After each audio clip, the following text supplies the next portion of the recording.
Welcome to the Virtual Stab Comedy Theater. It's time for the Suzette Veneti Show. Please welcome to your screen, Suzette Veneti.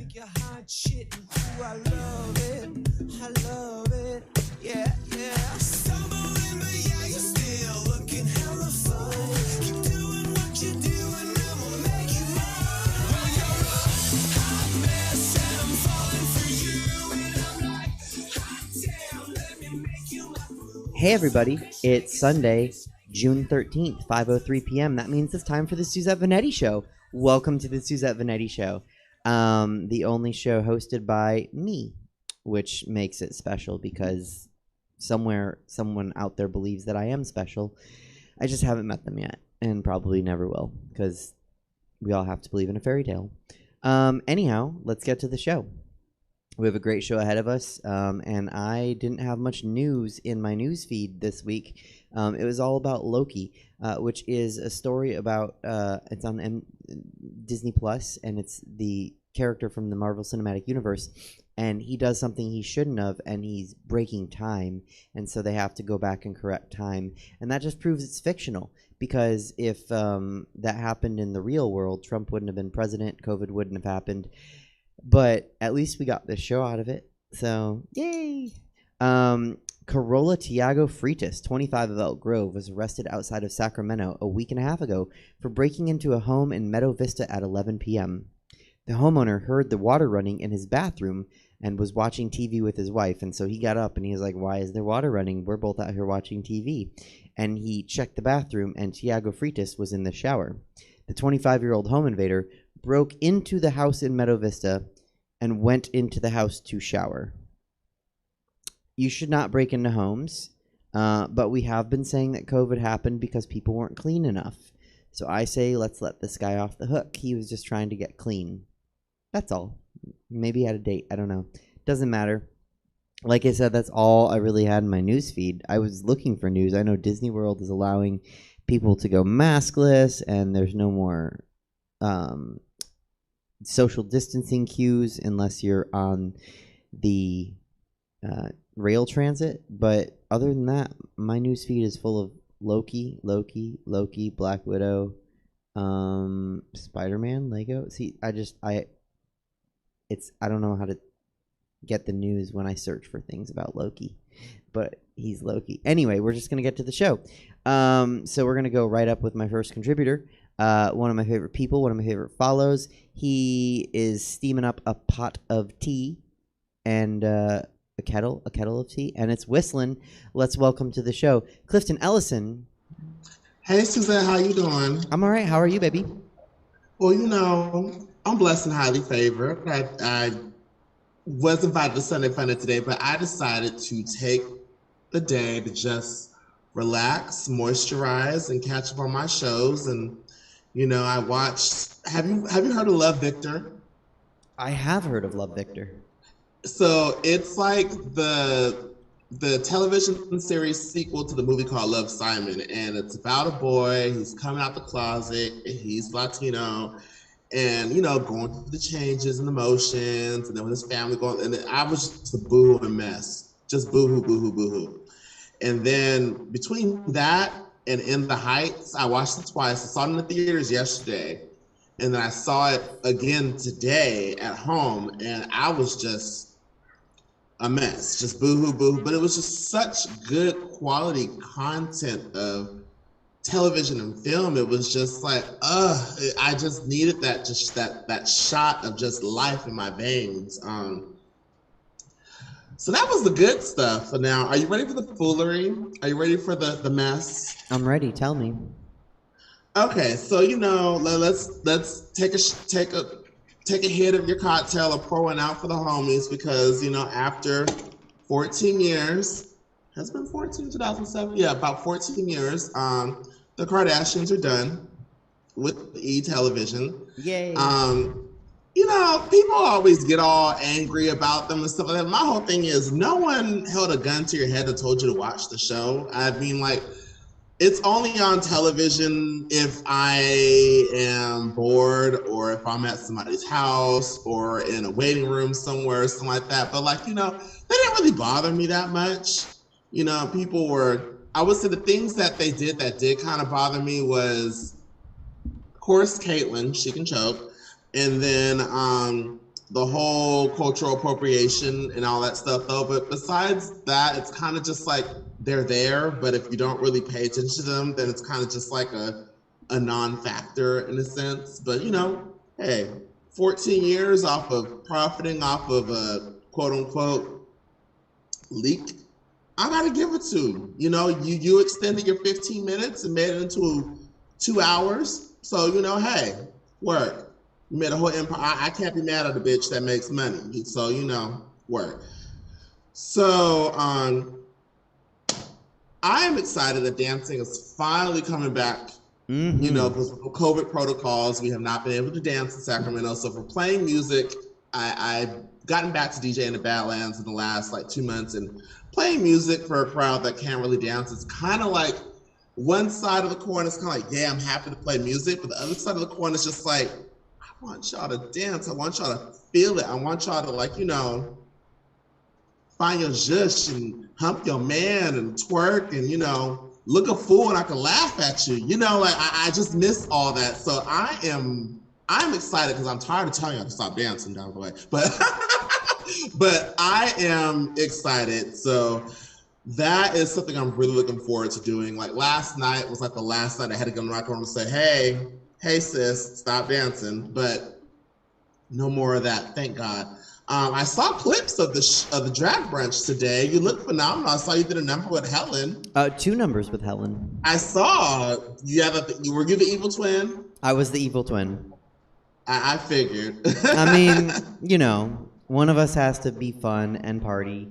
The other one is responsible. And that's Helen. Yeah.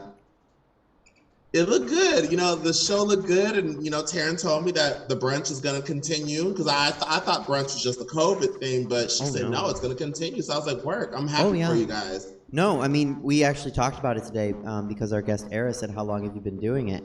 And we said, we've been doing it about 2.5 years. I mean, if you count just from when we started, obviously we took...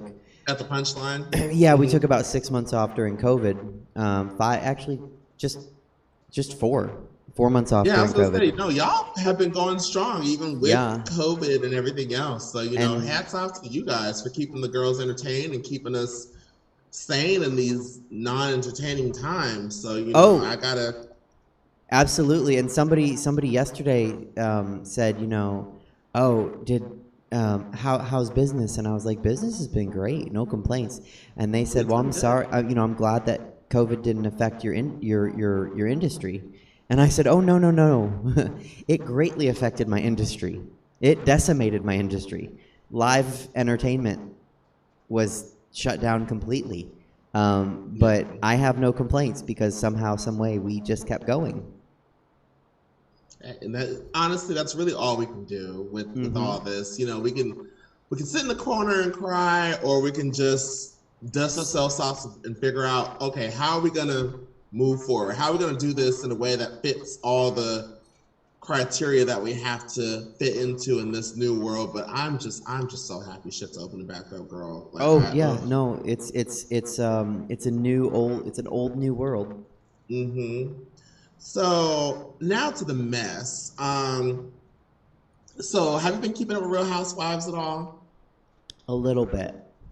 A little bit? Okay. So, you know, Andy Cohen and Bravo, they call themselves trying to diversify the all-white casts. So they threw girls of color in both New York and in Beverly Hills. So in New York, they threw in Ebony Williams, who was a correspondent on NBC and Fox, and she also has her own podcast, and she's a lawyer. She's a good, smart woman, and she is everything. Beautiful, phenomenal beauty queen. Like, I love her. So, you know, Real Houses in New York, I never really watched it because, like I said, they never had any people of color. And honestly, I'm like, how are you in New York and you ain't got no black people, no Dominicans, no Puerto Ricans, no Asians?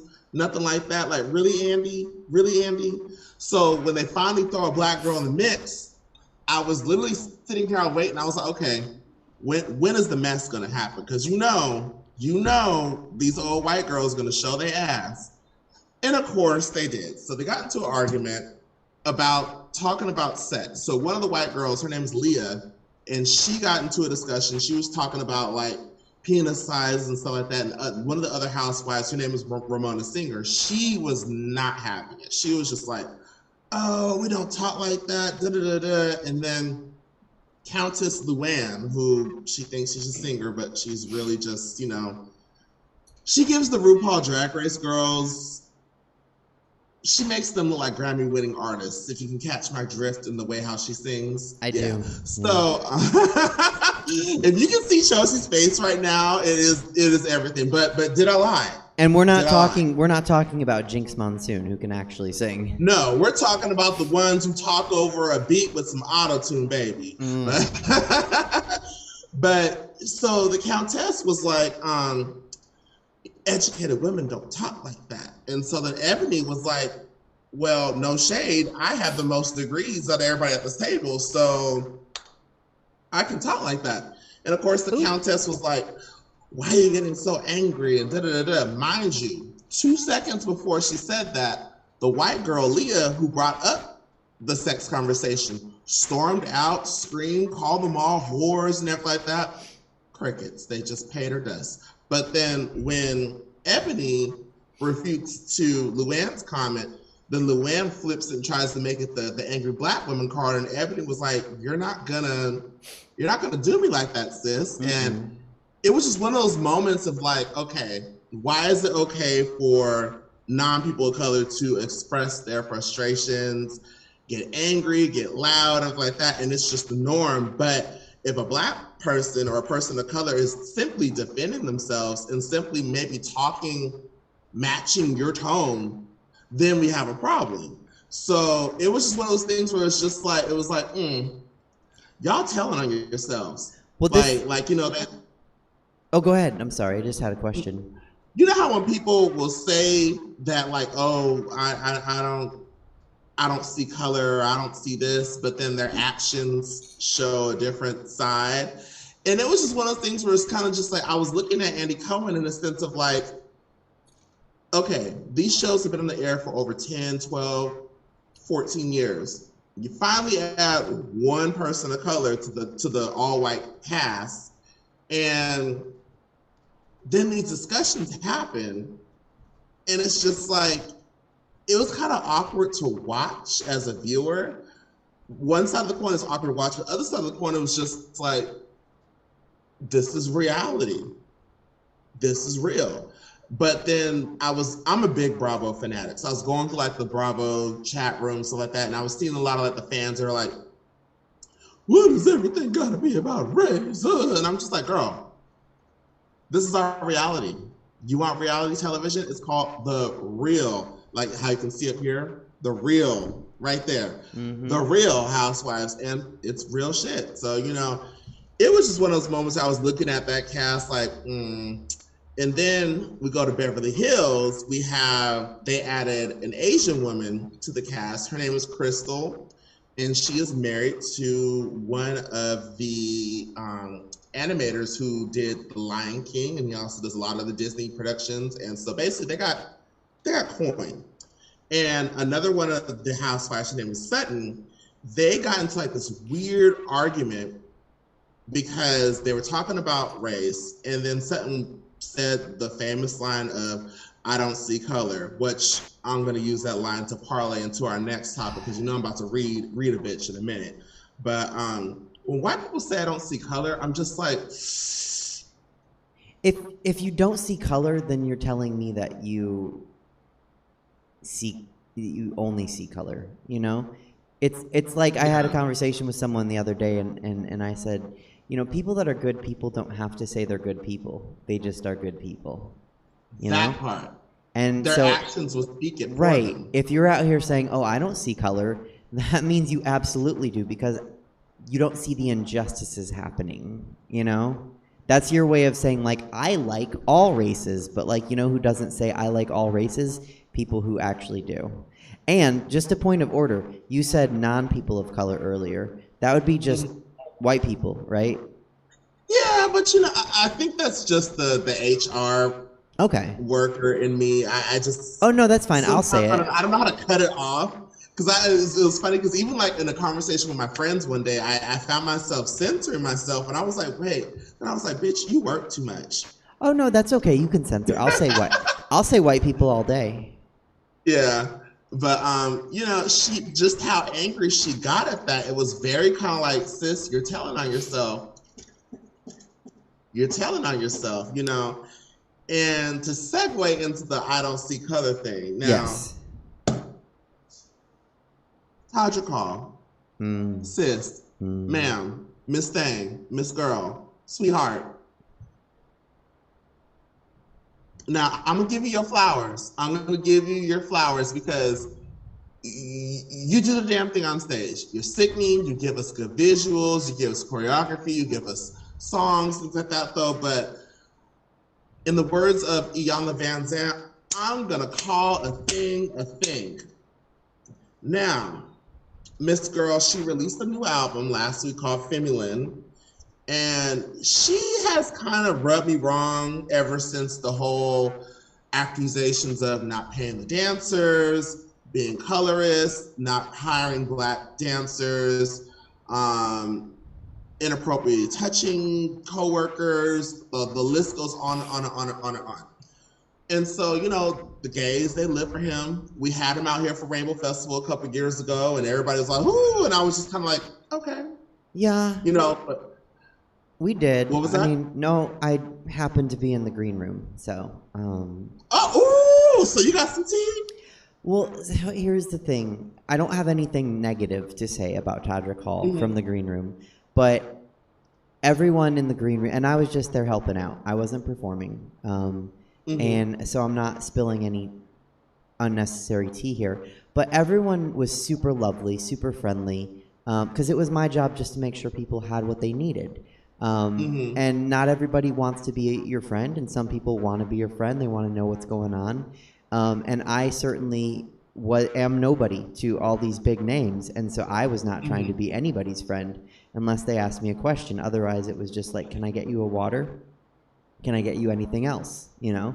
And everyone was very nice, except for Tadra Hall, who seemed very bothered by my literal presence. And we joke about the show about, you know, people being bothered by my literal presence. So maybe he was just in on the joke. But also it was just like, hey, I'm not trying to bother you. I'm just trying to simply make sure you got what you need. You're doing your job. Yeah. And you know, if you don't want something, just, no, I'm good. You know? Yeah. Like I'm not trying to get an autograph. I'm not trying to be your friend. I'm not trying to make conversation. Just, hey, do you need something? No? Okay, cool. I'm gonna go in that dark corner and mind my own business on my phone. But that's all.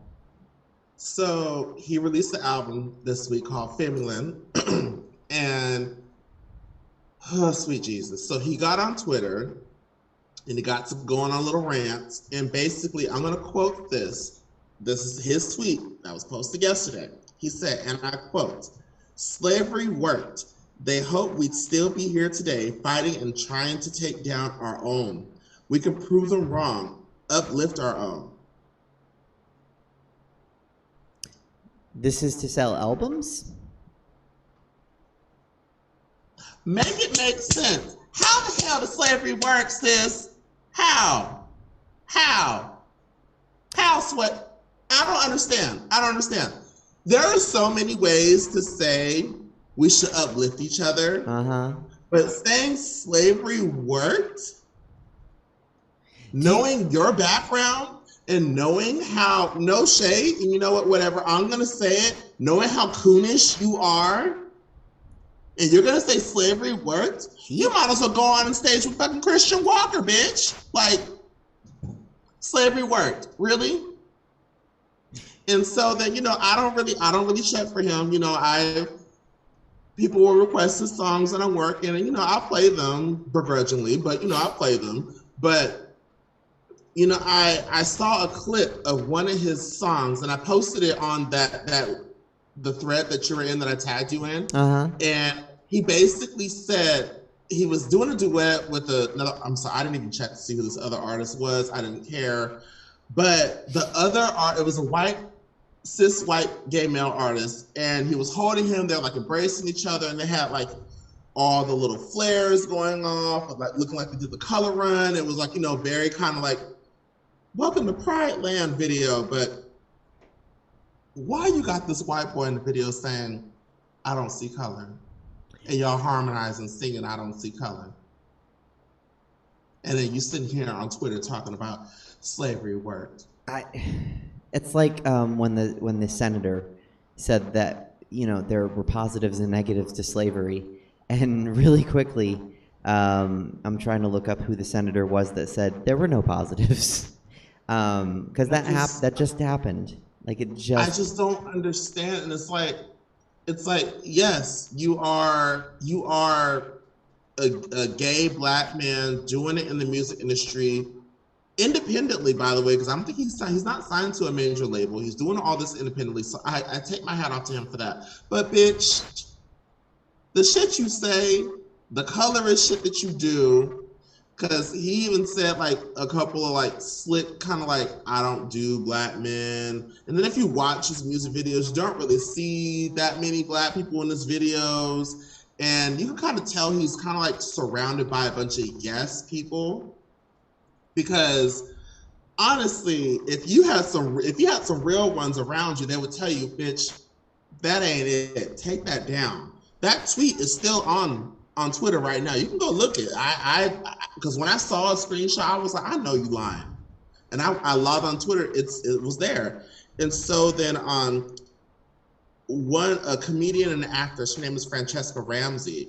She basically had a good rebuttal about it, and she said, "Hey, I'm coming to you directly," because a lot of people will come to you indirectly on TikToks or subtweets and like that. She said, you started your career out basically on negative stereotypes of black women, and if you look back on his career with like the Cinderfella and the Trap Keisha and all like the kind of hood Beauty and the Beast. Beauty and the Beast. It's kind of like, it's kind of like you were pandering to the white gays, but at the expense of black women. And then you turn around and you say some shit like this, and then of course all the things that came up last year with the dancers and the accusations and everything like that.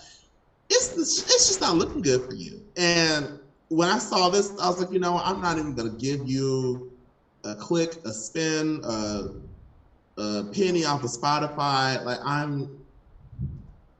he's done in my book. Like, and a lot of the gays, they still go up for him, they still cheer for him, and I'm just like, you're giving me I'm gonna be anti-black so I can fit in with the white gays because I see the white gays is up here and I want to be up here, but I'm forgetting where I came from tease. That's what he's giving me. And you keep doing that shit, and eventually you're gonna do something that's gonna piss them off, and they're gonna turn their backs on you, and then just like Stacey Dash, you're gonna come running on back to us trying to get us to cheer you on. It's just gonna be like, "Girl, no, we're done."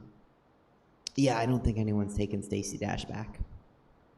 Ugh. Girl, don't get me started on her, and don't get me started on Christian Walker either. That's the little light-skinned black boy that loves Donald Trump and says all that crazy shit on TikTok. Well, they're kind of all in the same boat in my head, but and may it get lost like the guilt boat from the SS Minnow. I remember the name of it.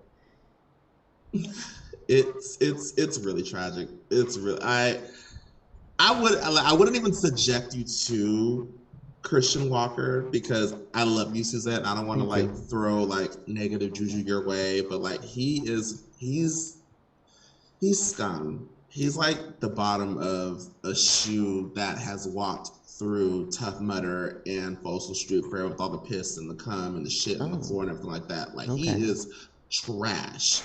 And I said what I said, so, you know, whatever. But, yeah, that was the tea that I had for you today. Okay, we'll make it back to brunch soon.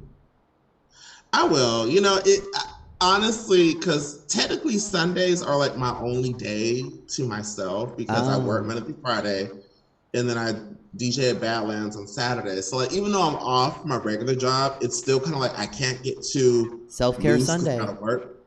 Yeah. You take what you need. We'll be there when you're ready. But I do have a couple weekends off from DJing coming up soon. So I'll be there. Okay. I will too. Of course you will. The show won't be there without you. Oh, thank you. That's very nice. Well, I love you, Suzette. Thank you so much for having me. I love you too, Clifton. I'll talk to you soon. All right. Bye-bye. Bye. All right, peers and queers, that was Clifton Ellison. Please send him some coin. Please give him a follow. We are still in a pandemic for, what, 2 more days?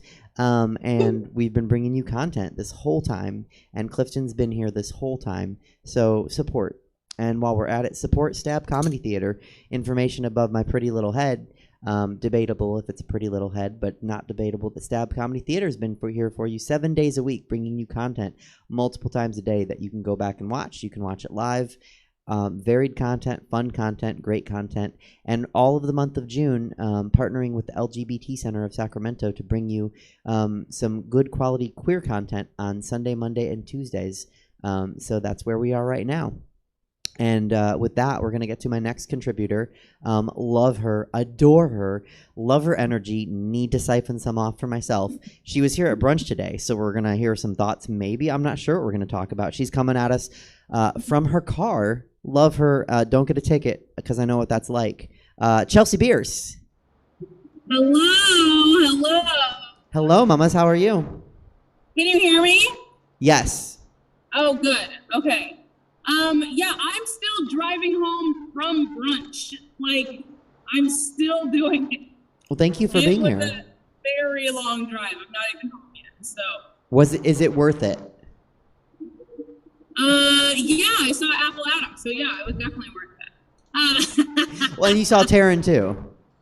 I mean, yeah, exactly. I saw Apple. It was worth it. Yeah.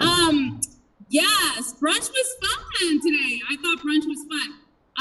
You and Helen did 2 duets.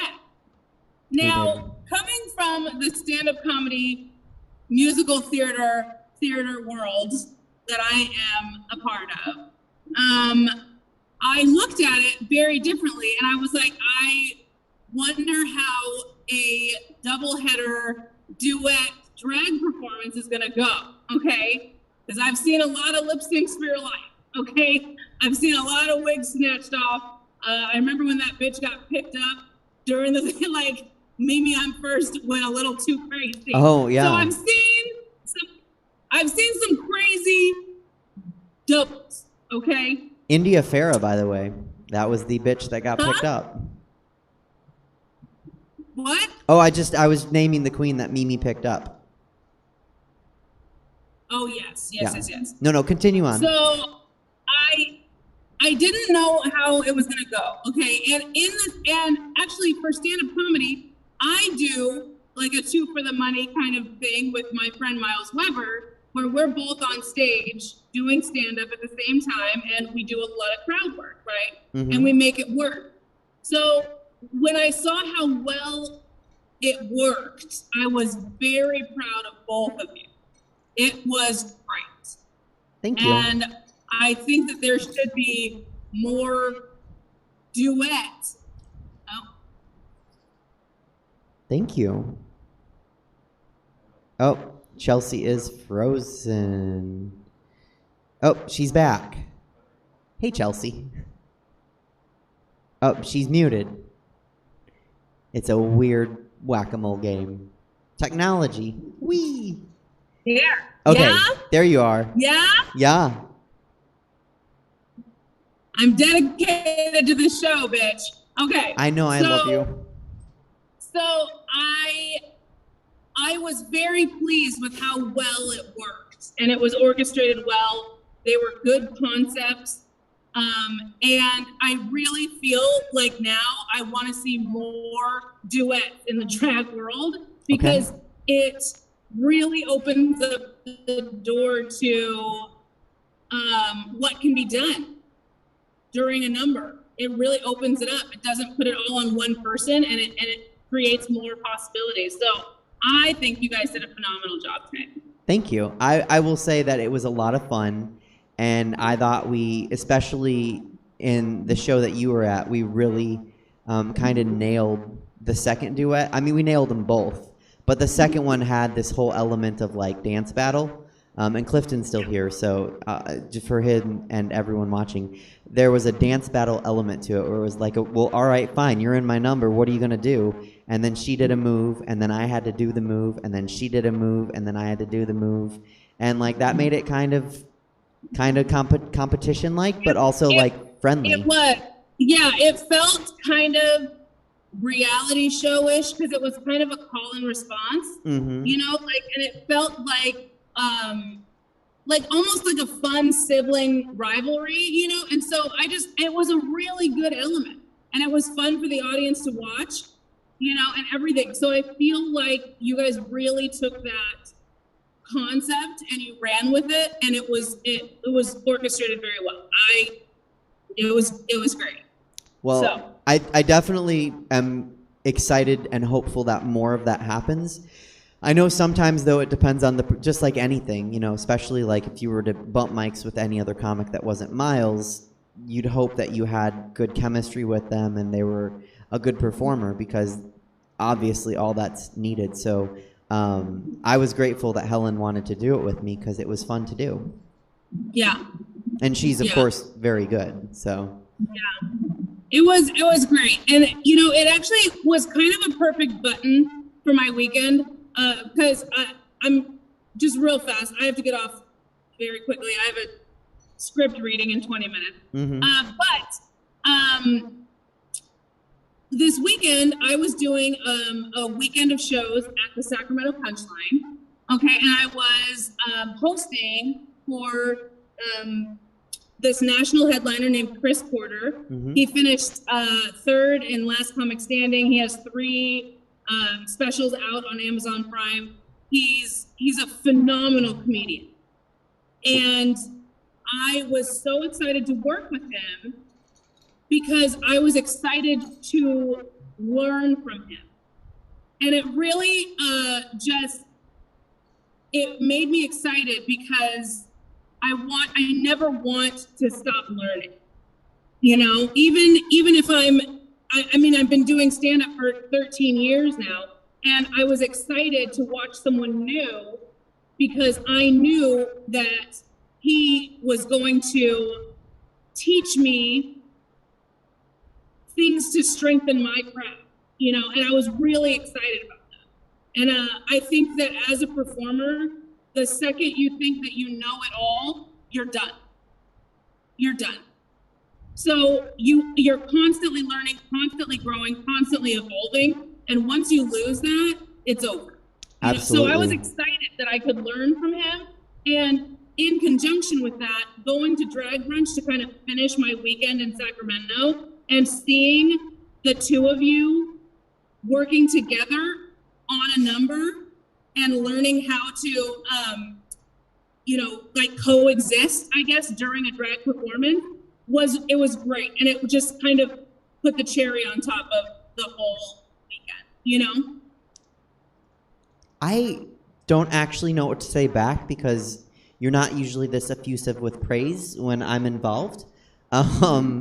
So it, thank God for Helen and Apple's presence, and thank you for liking the whole thing. Yeah, I thought it was a very smart move, and I like that you guys were able to work together.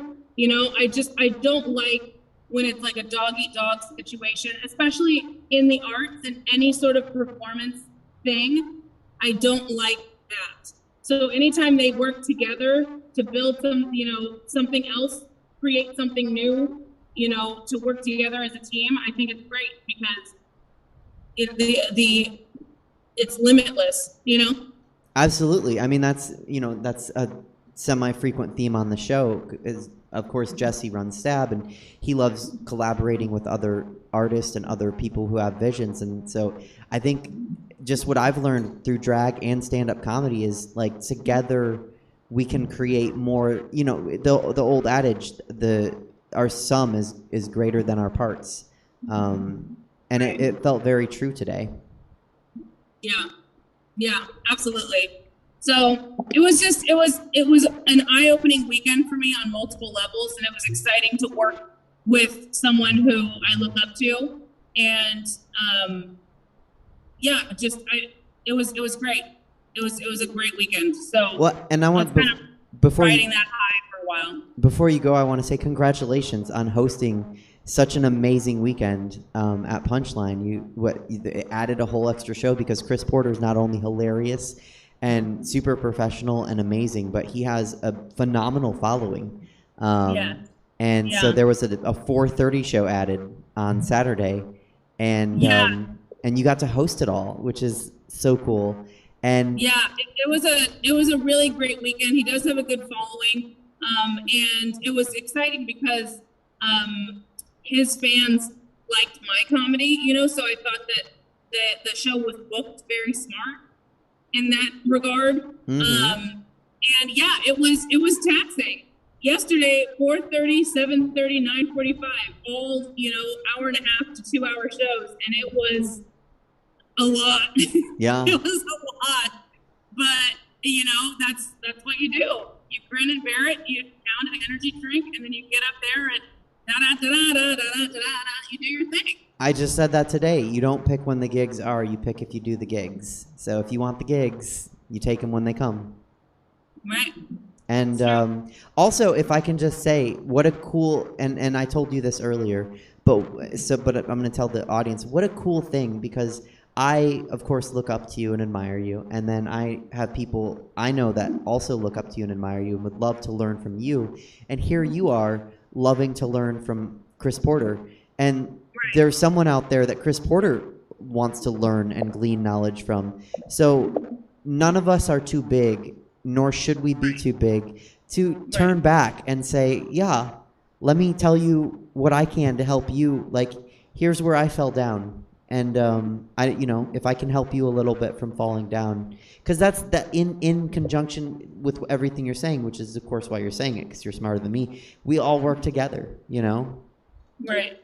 So, thank you for being here for me and other people who look up to you, and thank you to Chris Porter for being there for you. Yeah. Oh, absolutely. It was great. And I you can always learn from someone you look up to, exactly, and there's going to be someone who is just getting started, and you got to keep that humility. Remember where you started. You weren't always this good, okay? Like, yes, you can always get better, but, be humble. Remember where you fucking came from, and just help somebody else too, because you remember how it feels, I'll say it for you. It's easy to remember when you're still there, when you're me. Oh, Jesus, right. Well, look, I had to say it. This has been a very nice segment, so we just had to say one. I had to get in one. I am very nice today. That's true. I only had one drink at brunch, so maybe this is what sober Chelsea is like. I'm not sure. You know what? I'm gonna bring you more drinks when I see you, because I think that was it. Well, go. You have an amazing interview guest. I do. Justin's one of my favorite people on the planet. So go have a wonderful interview. I love you with all my heart. I can't wait. Hey, I actually suck, and I didn't write him a beautiful introduction. Would you like to give a beautiful introduction? For Justin Elizabeth Sayre? Yeah, I mean, I can do it, but if he's one of your favorite people, I mean, let's work together. Justin is one of my favorite people, and I will give them an introduction. You got it. You guys coming to the stage right now is one of my favorite people, an amazing playwright, an amazing comedian. He was, they were one of the original panelists on Who Wrote This Shit. Thank you so much. Let's throw that in there. And fashion icon. Put your hands together for Justin Elizabeth Sayre. Thank you, Chelsea. Of course. Justin Elizabeth Sayre, welcome to the show. Hello, thank you. What a wonderful introduction. Thank you so much, Chelsea. Thank you, darling. Be careful driving, my goodness. And I am clumsy because now I'm like, wait, I didn't outro Chelsea. So now after she introed you, I guess I'll step all over that and be like, once again, Bees and Booze, Chelsea Bearce, follow her, support her, see her live when she performs. And thank you so much for being here, Chelsea. Absolutely. So, Justin Elizabeth Sayre, it's okay if I call you Lizbeth? Yes. Okay, then I will do that because, sometimes my mouth is too full. So, Lizbeth, thank you for being here. I am so excited. I'm so grateful. Thank you so much. Happy Pride. Happy Pride to you, too. I first saw you, somebody shared the new hanky code with me. And then I caught you on the Who Wrote This Shit Live, and I just fell in love with your viewpoints and your passion for them. Oh, thank you very much. Thank you. It's not often that you see somebody who is willing to so eloquently explain their viewpoints and take the time to do so, but also doesn't mind looking at someone and saying, straight boy. No, I don't. I don't. I take a queer superiority to a whole new level. Well, you know what? If we didn't do that and I didn't support that on this show, then I wouldn't be Suzette Veneti. So there you go. You carry that queer superiority all through this show. I mean, like I already said in the show, this is for Pride Month. You know, we're doing it up. So queer superiority it is. What have you been up to during the pandemic? Or if you'd like, I can say, what haven't you been up to during the pandemic? Oh, sure. The pandemic was taxing, as everybody knows, and it was really a crazy time because I just signed a contract with Joe's Pub, where I perform quite a bit in New York City, for a whole year, and we were going to start doing shows every month for a whole year, and very quickly it was maybe we'll be back in March, maybe we'll be back in and then finally the whole contract was canceled, and I won't be back until 2022 now. So that was a big change, and I also write on television, and a lot of productions were shut down. It was a whole ordeal, really, as I'm sure so many live performers knew. So I ended up working with a small group of actors, with people like Drew Droege and Sam Pancake, Tom Lenk, Danielle Gaither from Mad TV, Edie Patterson from The Righteous Gemstones, a whole bunch of folks. And we would do these kind of camp plays every month for about 9 months. So I wrote a new play every month for 9 months, and was taxing, but it certainly kind of kept us involved and kept us, when I say us, I mean all of us. I mean, this whole company of actors. Kept us all creative and kept us all in touch. We were really happy to be making them, and they turned into a silly but fun little oeuvre of work that I now have that we're going to start doing live. So it's been really, it was a great way to spend a very trying time, and to be able to still connect with a lot of people I love in a great way. Absolutely. Two things. One, I think, I don't know if you heard earlier, but somebody said, I'm glad it didn't affect your business. No, absolutely. Yours, mine, all performers of any kind. But it's up to the performer, and I've said this the whole pandemic, to not say, oh no, all my chances are gone. It's up to us to say, how do I adapt, and how do I keep doing not what I've done, and not what I would do if the world wasn't like this. Sorry, my allergies are going crazy today. But how do I keep being me? And what do I do to adapt to this world? And you certainly did that with a play a month. That's my second thing. I'm a bit of a theater nerd. How long are these plays that you're writing? One every month. Yeah, probably they were all came in at about an hour and a half, 90 minutes. That's 90 pages. Yeah. At least. Yeah, at least. I mean, that's a drama. If you're writing any comedy, that could be 130. Oh yeah. Easily. Yeah, no, absolutely. So they were all really they were full length. They all, it was a lot of work, but it was also just a lot of fun, and everybody got dressed up in costumes, and it was really just a joy to do. And we did 9 of them. We're doing we just signed a contract to do I wrote a sequel to John Waters' Female Trouble called Hot Flash, and we're doing that here in LA in August. Okay, that's so cool. I love that you did that and it wasn't on your radar before, but then you just embraced it and went with it. Absolutely. And if there's time at the end of our interview, I'll tell you my really super lame theater joke that I don't think anybody ever gets, but I made it up during the pandemic, or actually it just happened in conversation. But this is not about me. This is about you. No. Oh, do you want to hear it? Yes, please. Okay. So I was talking about a normal theater, what most people would call theater. We would call it a proscenium stage. And they were like, oh, you know what? We'll just we'll take out the things that drop down, and we'll just use the whole space kind of abstractly. And I was like, you want to turn the proscenium into a black box?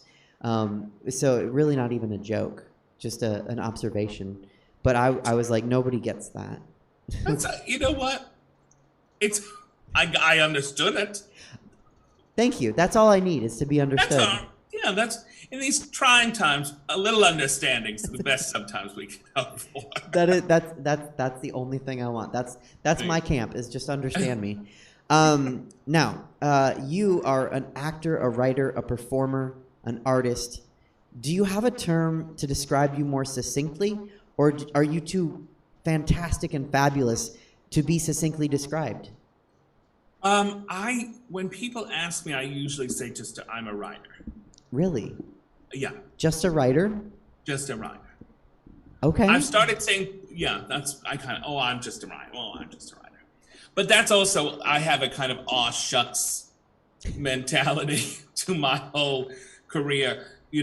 When things have happened, and I've been very grateful that many things have happened, I kind of, oh yeah, okay, like even when people mention the 9 plays, they're like, oh my God, you wrote 9 plays. I'm like, well, yeah, I did, because I didn't have much to do, and we were sitting home.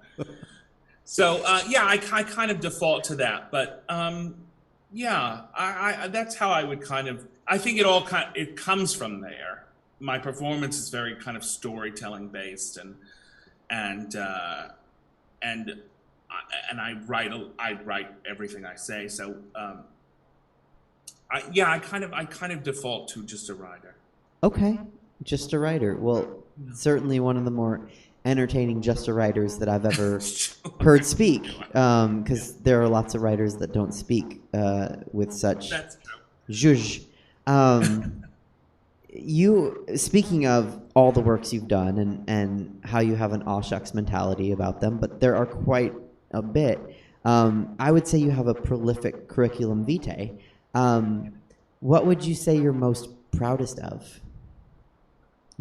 Sorry, I'm tired. Most proud of. Most proud. I think. Well, 2 things come to mind offhand. One is that we're actually doing it in 2 more weeks.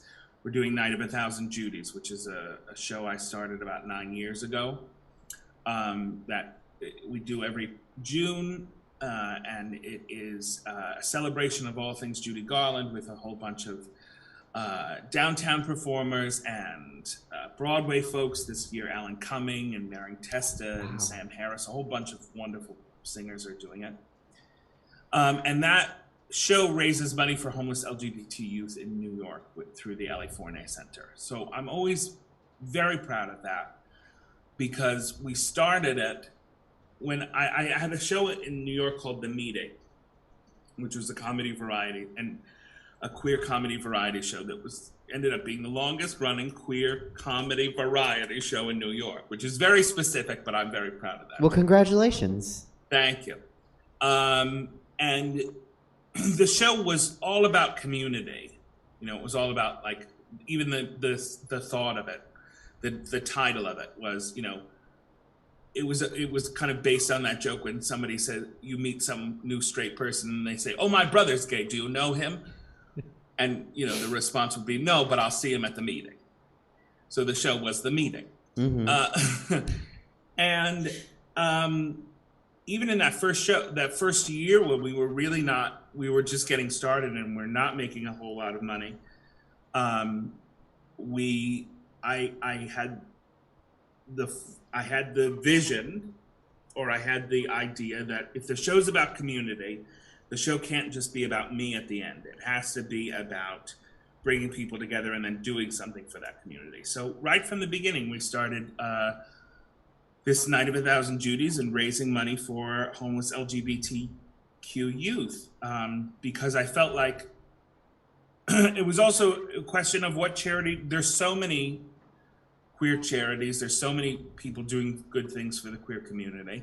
But I was really passionate about young people and you know, young queer kids, young LGBTQ kids experience homelessness at a 40% higher rate than their straight contemporaries.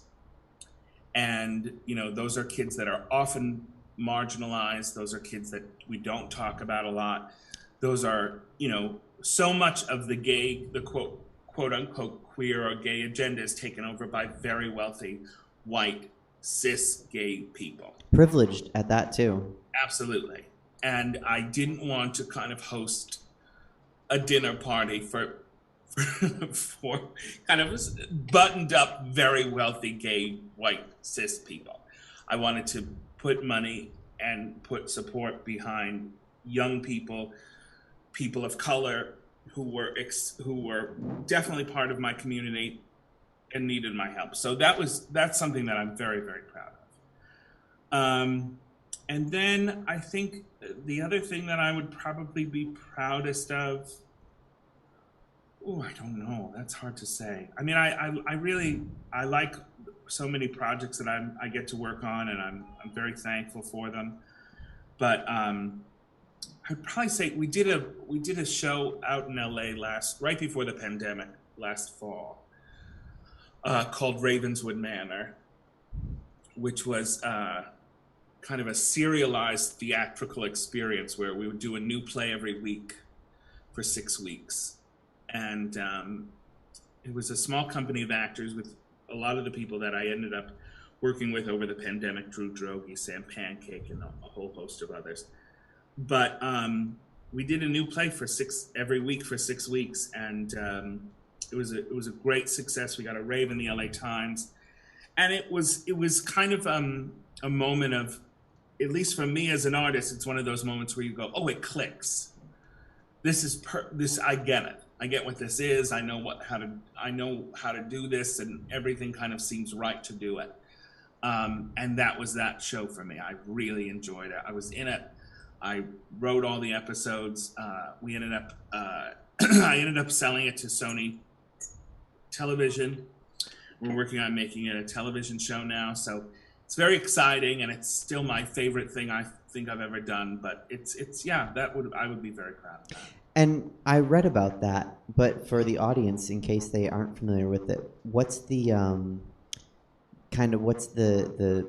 what's the story about the Ravenswood Manor? So Ravenswood Manor is kind of, for those of you who remember, we're all too young. There was a show in the 60s and 70s called Dark Shadows, which was a kind of comic, which is a soap opera, a horror soap opera. And I thought that would be a fun idea to play with. What would a horror soap opera look like if you did it for laughs rather than intention? Those wonderful campy moments that we're not supposed to laugh at but are there. So in Ravenswood Manor, we come to the small town of Ravensport, Maine, where Bettina Dors, who's a very famous movie star, returns home after mysterious circumstances make her retire from Hollywood. There's a young girl named Paisley Bennett who's been adopted 9 times and returned each and every time as a child. And that's camp. And there's a werewolf killing local homosexuals. And that's where we start out. Where we end up, you'll just have to tune in on television to see. Very cool. And they did sort of make a remake that was a bit campier, I think starring Johnny Depp. But I like yours better. Yes, I think. yes. Yeah. The Tim Burton version. Yeah. What, out of everything you've created, which you create quite a bit, what's the most surprising to you? The most surprising to me. Well, I would probably. I was very fortunate to be asked to write 3 YA novels for Penguin Books a number of years ago. And that was very surprising. I never thought about writing a book. I certainly never thought about writing a book for children because I didn't really read children's books as a child.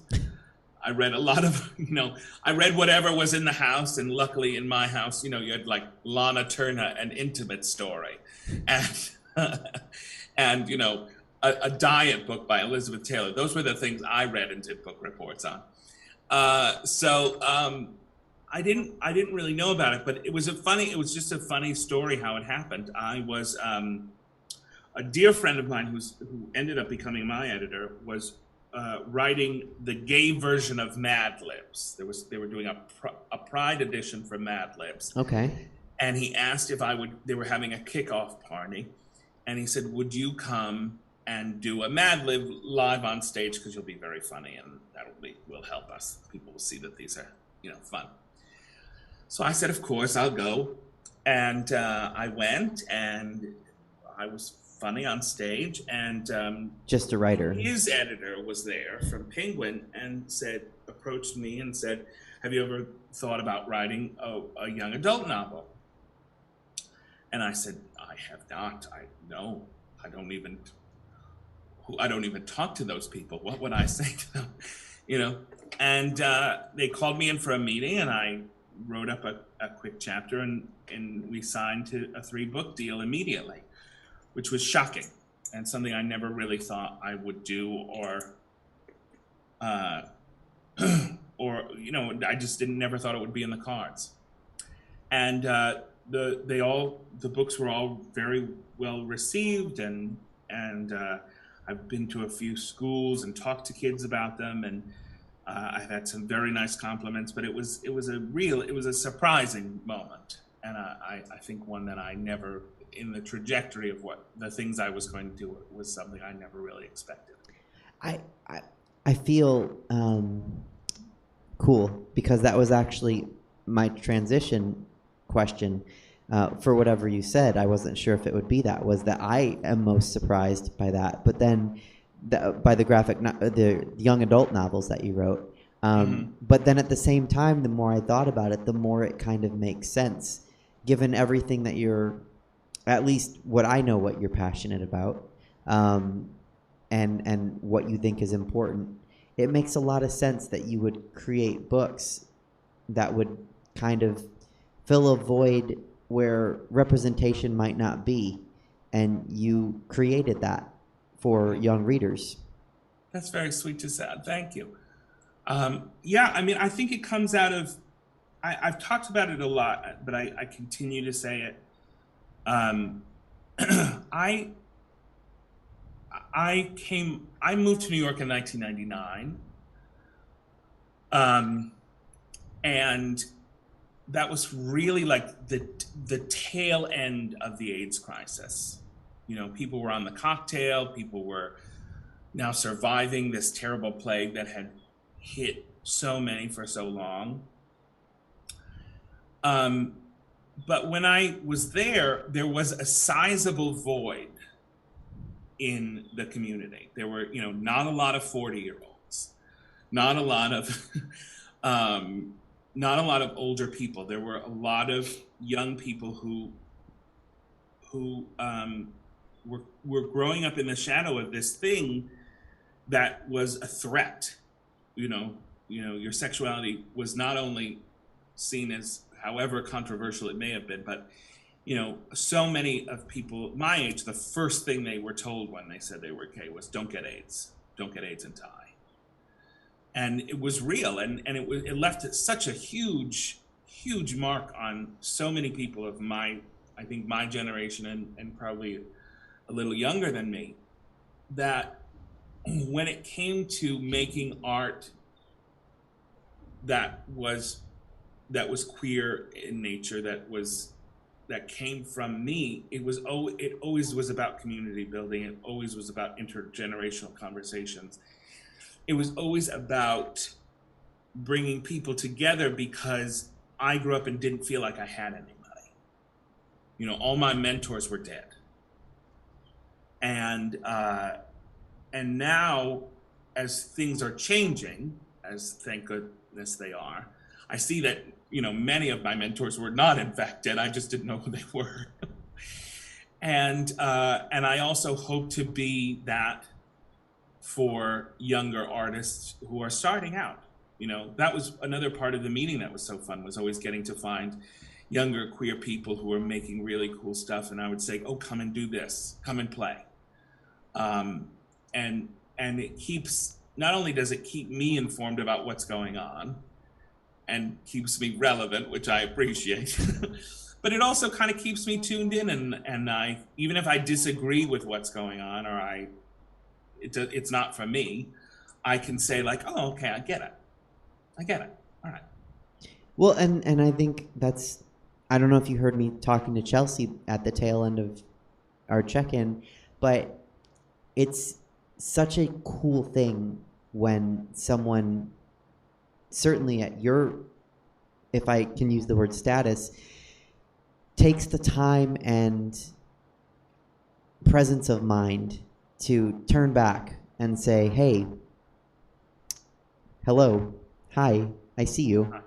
Yeah. So thank you on behalf of anyone that, needs representation and is looking towards you for it, because you could certainly be standoffish, but you're not. Oh, sure.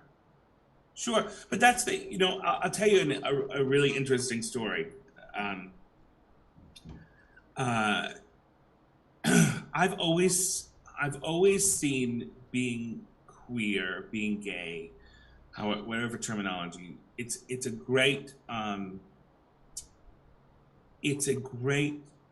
opener, because I grew up as a little white kid from the suburbs. I could have been handed the keys to the castle in America, certainly.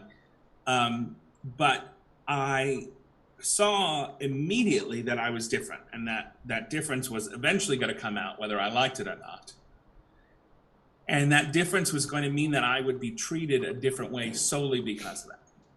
It was not going to happen. My character was not going to be brought in. Nothing was going to happen. I was going to be judged on this thing that I could not change about myself. And that, rather than making me really angry about it, it made me really kind of go, that happens to so many other people all the time. And what you can do now is have not only compassion, but a sliver of an understanding of how the world exists for so many other people. And that's a great gift, because a lot of people don't get that kind of empathy lesson. And it's been something that I've tried to do in a lot of my work, where, when people talk about Black Lives Matter, or people talk about women's reproductive health, I see those as queer issues, because there are queer people of color, many queer people of color. There are queer people with vaginas, many queer people with vaginas, many queer people that need Planned Parenthood, many queer people that have immigration problems and immigration status problems. I see those all covered under the umbrella of queer issues. And it's been a great privilege, and part of the work that I've tried to do is saying, like, oh no, those aren't separate. Marriage is not the end of the gay rights issue. You know, we got it, right. We still have so much more work to do. And that work has to be intersectional with other work that is going on. So one specific example, I had my show in New York. There was a Black Lives Matter show, an evening of performers that were raising money for the movement in New York. The venue that they were working at decided to cancel the event after they'd already sold tickets to it. And because Black Lives Matter supported a free Palestine. So I called the folks who were organizing, who I luckily knew, and I said, listen, I have a show already sold out downtown. You want the show and you want the money? Take it. Come down. I'll introduce you all, just so my audience knows what's going on. And you can have the whole night. And they were skittish because it was just like, wait a minute, what's going to happen? And I said, listen, it's no strings attached. As soon as we get the check, we'll hand it over to you guys. I feel like this is what we're supposed to do. And they came down, and it was this magical night. It was really, really magical. And there was a lot of healing that went on, and a lot of heart work that went on, and a show that I think a lot of people thought they were just going to come and laugh, but they actually came and saw something that was different and saw something that they needed to see. And it's that kind of work that really inspires me, that says, oh no, we can push the bounds of what this is supposed to be. We can talk about all the things we need to talk about. And we create a safe space, and a space that is inviting for that kind of discussion, rather than, oh, this is just how we do it. Now, that's in all the things you do, and again, I'm a theater nerd, so I understand what experimental theater is. But what you just mentioned, I would not classify as experimental theater, but you do a lot of experimental theater, and this certainly is, at least spiritually, to me, what you just described, more experimental theater, where somebody's coming for one thing and then they get another thing that maybe means more to them. Sure. Do you enjoy experimental theater, and could you, in your own words, define it for the audience or describe? Yeah, I mean, I do enjoy experimental theater. I enjoy experimenting. I enjoy shifting the narrative, certainly.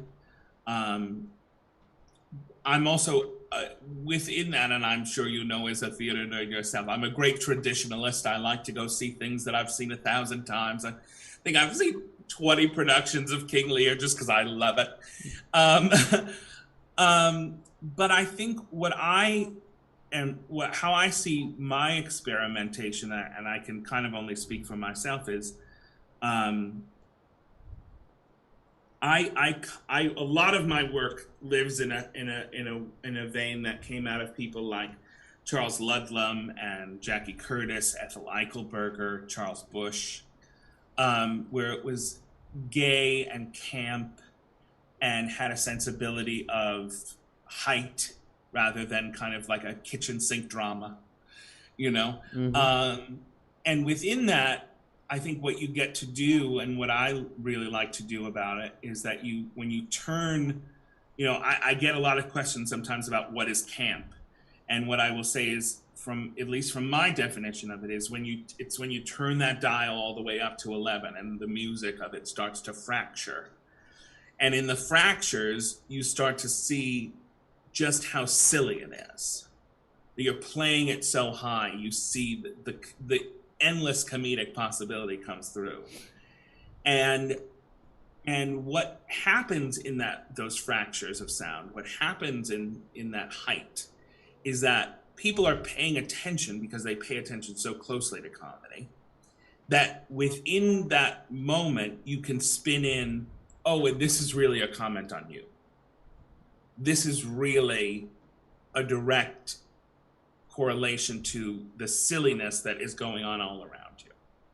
So, you know, like when when I go back and watch something like Female Trouble or even Polyester, which is just 40 years old now, and I can't believe it.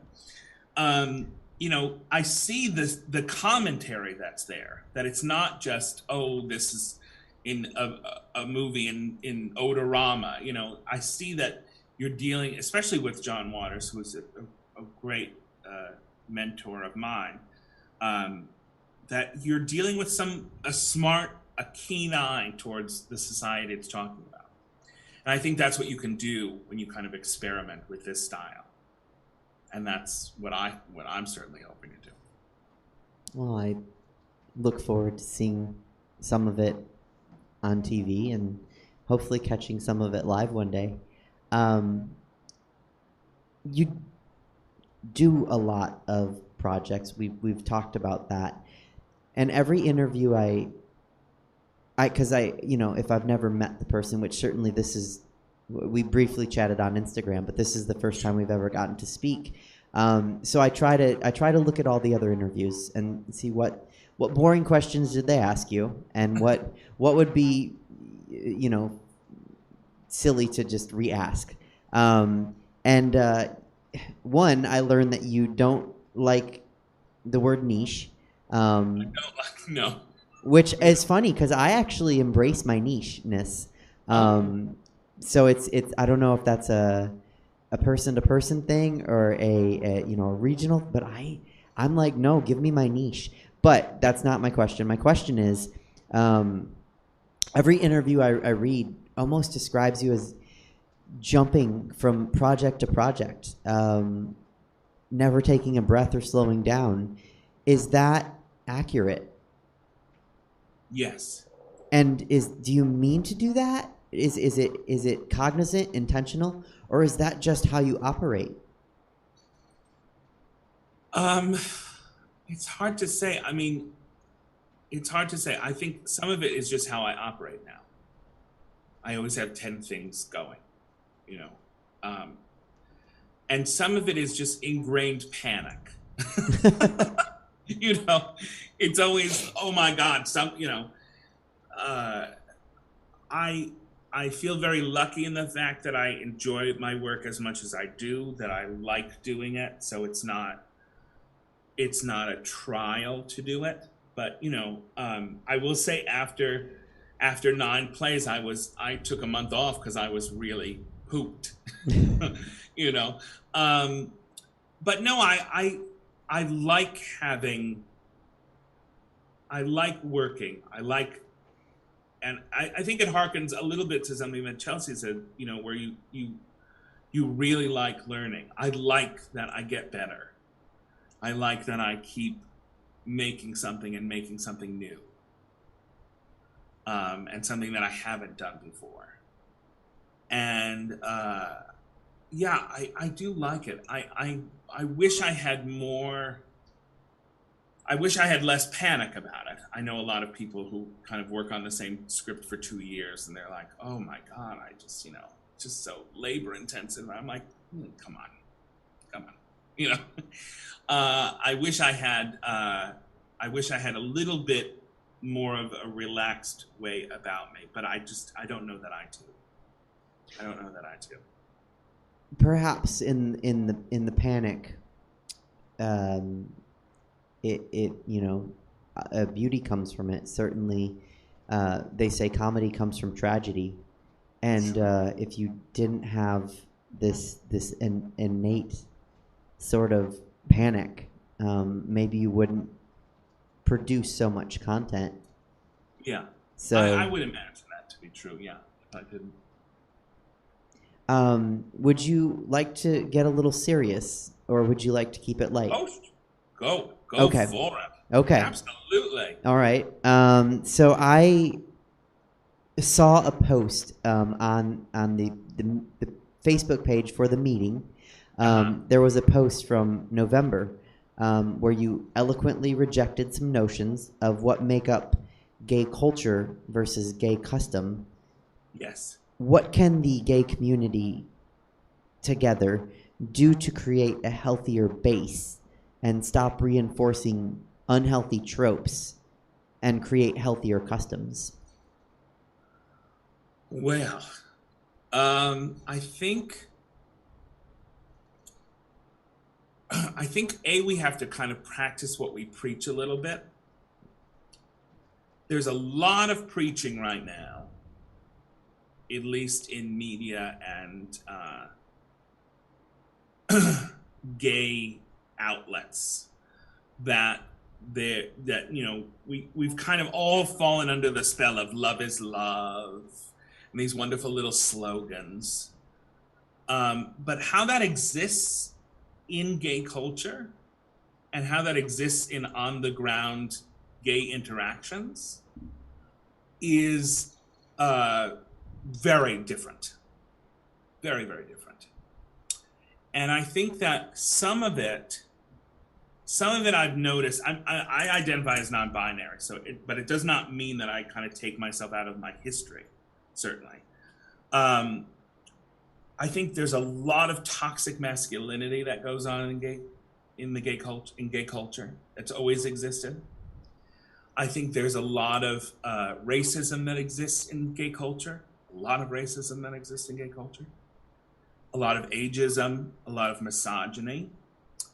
And some of it gets boiled down to kind of aphorisms and quick,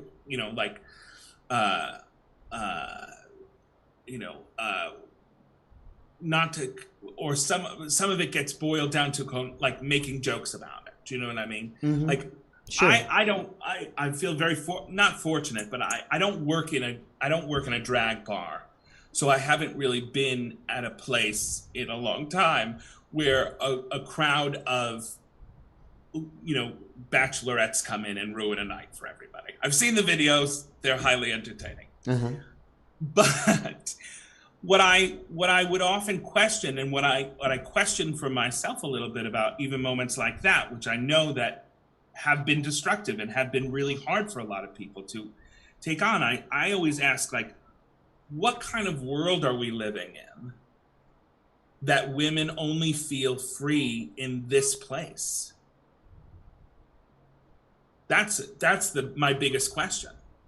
Why do these women only feel entitled to do these crazy things here? Well, that's because everywhere else they're under attack. So maybe there's a little more compassion that we could deal with. Doesn't mean doesn't mean a girl doesn't need to be told to sit down and not shit on the stage. I mean, I've seen all the videos, but it simply means that we can deal with it a little bit better. And that's the thing that I think we as queer people need to start doing. We don't need to necessarily be queer separatists, but we have to realize that we've all been educated in a system that is not working for us and has never worked for us, has never valued the relationships that we have, whether it be close gay friends who feel like family, whether it be even marriage status, people who are married or in multiple relationships or polyamorous. The system that we're operating under right now has never valued who we are, never, and may never. So we have two choices. We can either say to the system, all right, your rules don't apply, or we can operate from a place where we kind of pay attention to them, but we kind of don't. And I think that's in the situation we're in right now a little bit. There's a real push, and I think it's coming from a lot of younger people, which I enjoy seeing, where they're like, oh, I'm polyamorous and I'm pansexual and I can be whatever I want. Absolutely. I agree. If you want every kind of flag you need to do that, I'm here to support you. What I think is the danger is you're not doing the work that it takes to really remove all the things you've learned, having not lived in a society where that's ever been valued. So what you have are a lot of people with the right words and the right jargon who've not done the right work. Anti-racism work is real, has to be concentrated on, has to be thought about. Anti-ageism work has to be real, and even kind of body work has to be real. You know, when we look at so many people with different types of bodies in gay spaces and how they get treated based on that. And I think the other thing too that I would say is, and this is the thing that kind of affects me the most, not affects me the most, but saddens me the most, is I hear a lot of young people talking like it's 1974, in the sense that they're very calculating about relationships and what relationships can do, but they're not thoughtful about love in the same way. And what that brings up for me is, you know, when I was coming out, or you know, who knows, I've been gay my whole life, so it could have been, pick a point. But one of the first things I ever heard about gay people was somebody making the comment that it was a lonely life. That it was a lonely, lonely life. That you would never really find happiness, and you would never really kind of have someone in the heteronormative paradigm. You would never find somebody where you would have a partner and live out.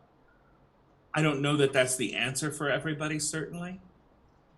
And I would never say that that has to be the answer for everybody. But what I would say is that I wish that we could start as a community kind of valuing a little bit more of the heart space that we need to do the nurturing work that we need with each other. That, you know, you don't see a 22-year-old just passed around a bar from week to week. You actually see somebody take him aside and say, hey, what's going on with you? What are your thoughts and ideas? And even if they don't have a lot of thoughts and ideas at the time, because I remember me at 22, I wasn't, you know, the sharpest tool in the shed. But being able to kind of have conversations and interactions with young people that are supportive rather than exploitive. And that works both ways. That works both ways. That young people feel like they're valued, and they're valued more for more than just being high and tight, you know, and that we make space for them, that we're not competing in the paradigm of the young are the enemy of the old, that we've done for too long, and we've just ruined ourselves with, I think. So that's how I would do it. That is a certainly a blueprint. If anyone's watching, you know, I think that's a great place to start, and look towards that sort of work, which we all need to do internally, externally, and together as well. Another thing you said in that post that kind of struck me was, it's an act of rebellion just to be yourself. Yes. That statement speaks for itself.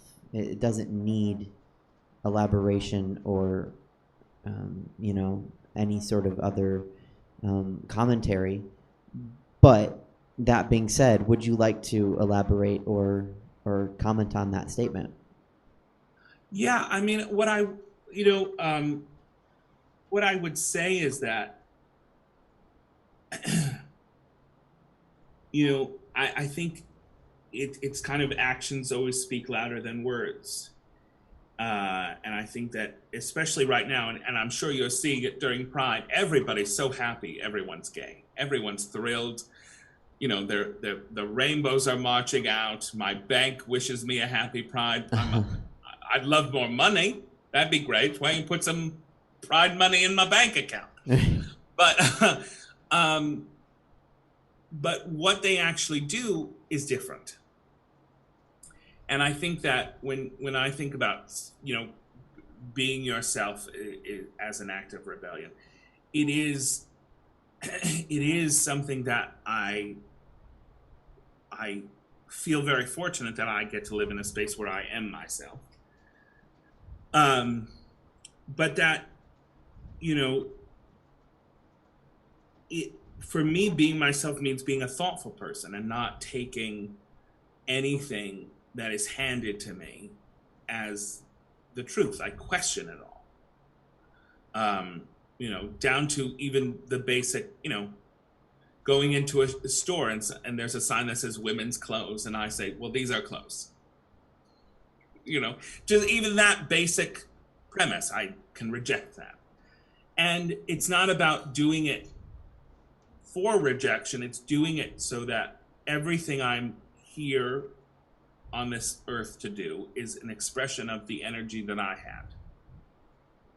And what I find, and what I've always found, is that people did that for me. Justin Vivian Bond and Kenny Melman and John Cameron Mitchell and John Kelly and so many amazing people that I met in New York all did that for me. And I found that I have luckily been in a position to do it for other people, where people say, "Oh, you're so yourself. You don't care." And I think, well, no, I don't care. I don't care what other people think. Merely in the sense that, their rules are not mine. Why would I allow someone to tell me what I couldn't do who I don't even know? My mother barely gets a word in edgewise, and I know her quite well. So, it's just kind of a streak of independence and a thing for myself that shows me that I'm continually thoughtful, that I ask questions about things rather than just kind of take a blanket, anything. And I think that's rebellious, especially now where everything is subscribed to. You talk about candles on your phone, and 2 days later you have 25 ads for 30 different candles that you all need to buy tomorrow. So, everything is kind of curated to reinforce what you are and what you like. And I think that it is, especially now, it's an act of rebellion to say, oh no, I'm just going to do what I want to do and not adhere to making that picture perfect for anybody or Instagram ready for anybody. I'm just going to do my thing. Again, a phenomenal answer. I'm just going to move on and not discolor it with my thoughts. Of course. What is, all that being said, what is gay culture to you? Oh gosh, the dreaded question. Oh no, I asked a... Oh no, you'd be surprised how often I get asked. No, that's what I try not to ask the retreads. No, it's all right. It's all right. What I think gay culture is, I think gay culture is about transformation. I think it's always been about transformation, and it is not, when in recent times there's been a kind of debate or almost somewhat of a schism in the queer umbrella, where I feel like a lot of trans people don't feel included in gay culture. Mm-hmm. And I absolutely understand where those trans voices are coming from, because gay culture, as we talked about, has been a monolith of what's going on with white cis gay men for 50 years. But I think inherently the culture as a whole, when you look at it past those kind of guys, is about transformation, is about inventing oneself, is about taking the tools and taking some of the beauty that you're handed and making it into something more fabulous. When I think of prime examples of gay culture, I think of people like James Bidgood, who was a photographer in the 1950s and was a window dresser at I think Bergdorf Goodman, and made these beautiful sets in his apartment and hired gay hustlers to act in these silent movies.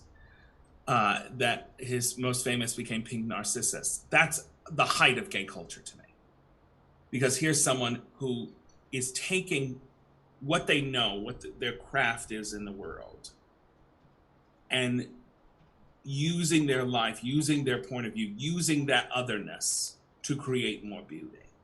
That's gay culture to me in a heartbeat. And I think that's, it's why certain movies kind of pop up and become gay culture, because we transform them as viewers. We see them and we understand that something else is going on here. Something else is to be interpreted here.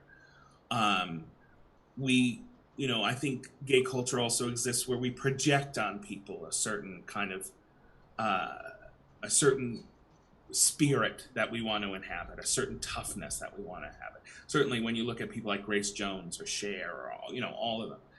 I think it's going to be different now because we're growing up in a place where, we get pandered to a lot, as we're all seeing every month.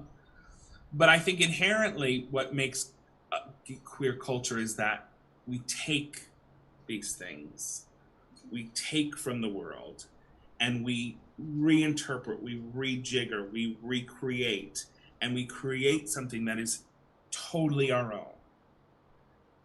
And I think that's when I look at the through line of what gay culture has been, that's always been the thing. That's always been the thing.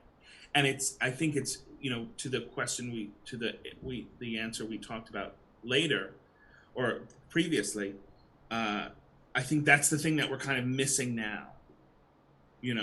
How do we take all this stuff that the straight world or whatever is giving us and turn it into something that works, something that's more positive, that can work for us? How do we do that? And I think we're figuring it out. I don't know that we have an answer yet, but that's how I kind of define gay culture. It's your friend finding like a broken statuette on the street and turning it into a centerpiece for Thanksgiving. That's gay culture. In a nutshell, yeah. That could be a T-shirt. Would I certainly adore you, if that's not clear to anyone watching, and I could talk to you about things forever. Can I imagine that everyone from 40 Fort, Pennsylvania is the same? No. No. Even the accent's different. No one's the same. I think I was very fortunate in some ways to be from a small town. And I was very fortunate to pick up on some good lessons, but I moved to New York when I was 17, and see you later. So. Do you go back often? Pardon me? Do you go back often? No. My mother and father about 10 years ago moved to North Carolina, so when I see them, I go down there, but I haven't been back to 44, God knows how long. Well, I think you found a home in New York and certainly one in Los Angeles. Yeah. And I'm imagining more community. In another video that was on the meeting, on the Facebook group for the meeting, you said that Abuz Moosh is your drag name. Yes. And according to, the definition of amuse bouche is, I guess that would make you as a drag performer, first of all, have you performed in drag? Yeah, I mean, I played Bettina Dors, so I have performed in drag. Okay, yes. So if you were to do it again as Abuz Moosh, would that be that you would just serve yourself unordered from the audience, and you would just give a bite size and leave the audience wanting more? One would hope, but if you've ever been to one of my shows, they run long. She's not a lot to say. Same. This show can go really long, and the other day I had my first live show where I combined stand-up and drag at a comedy club, and after the show they were like, "So that was 2.5 hours," and I said, "Oh my God, I made people sit for that long. I'm not an Avenger. I don't think I can do that." And they were like, "No, nobody noticed." And I was like, "Oh, good. Let's not plan on that." Absolutely. You love Drag Race. I do love Drag Race. Still I love Drag. Still. What's your favorite season? Oh, my favorite well, I will always be beholden to All-Star Season 2. Okay. Best ever. But I think my favorite season, I like very much the season with Bob. So is that 5 or 6? That would be, I believe, 6. 6, yeah. I like the season with Bob. I also liked the season with Bianca Del Rio. That's definitely 6. So Bob might have been 7. Might have been 7, yeah. So I think like around there. I know I watched it from the very beginning. You know, just kind of just absolutely in it.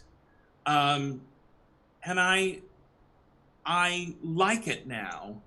You know, there's been enough of the winners that you've disagreed with, so you're like, oh, well, it doesn't work out in my favor every time. But it's still, it's still, and I think why I keep going back to it is that it's the only chance I have to see effeminate gay people on television be taken seriously. And that those two things are not in opposition. And I go back to it because even in the kind of high drama and the arguments and the whatever, it is still enjoyable for me to see a group of gay people on television kind of talking together. It's still enjoyable. So you like maybe the lounge or maybe even Untucked where they're just showing absolutely just the sort of offstage kiki. Yes. And just so we don't get added by people, Bob was on season 8. Okay. And Bianca was season 6. Okay. Do you have a favorite Drag Race queen? Oh God. Well, I've always there are many. Sure. There are many. I have to say, oh God, I really love Ben de la Creme. Really love Ben de la Creme and think they're so smart and professional and great. I have a long-standing love affair for Shangela. I really like Bob and Bianca, obviously. I think Detox is an underrated gem. You know, I had a huge crush on Aquaria, but that's never going to happen. And it would just be so strange. But I do. I think she's just stunning. And then even this season, who did I like this season? Oh, God. I liked Utica very much because I thought she was just weird. And, you know, I tend to like the weird ones, or I tend to like, you know, just somebody a little outside the box because I think that's where my sensibility for drag. I like somebody that's just weird, you know. Quirky, like a little quirky.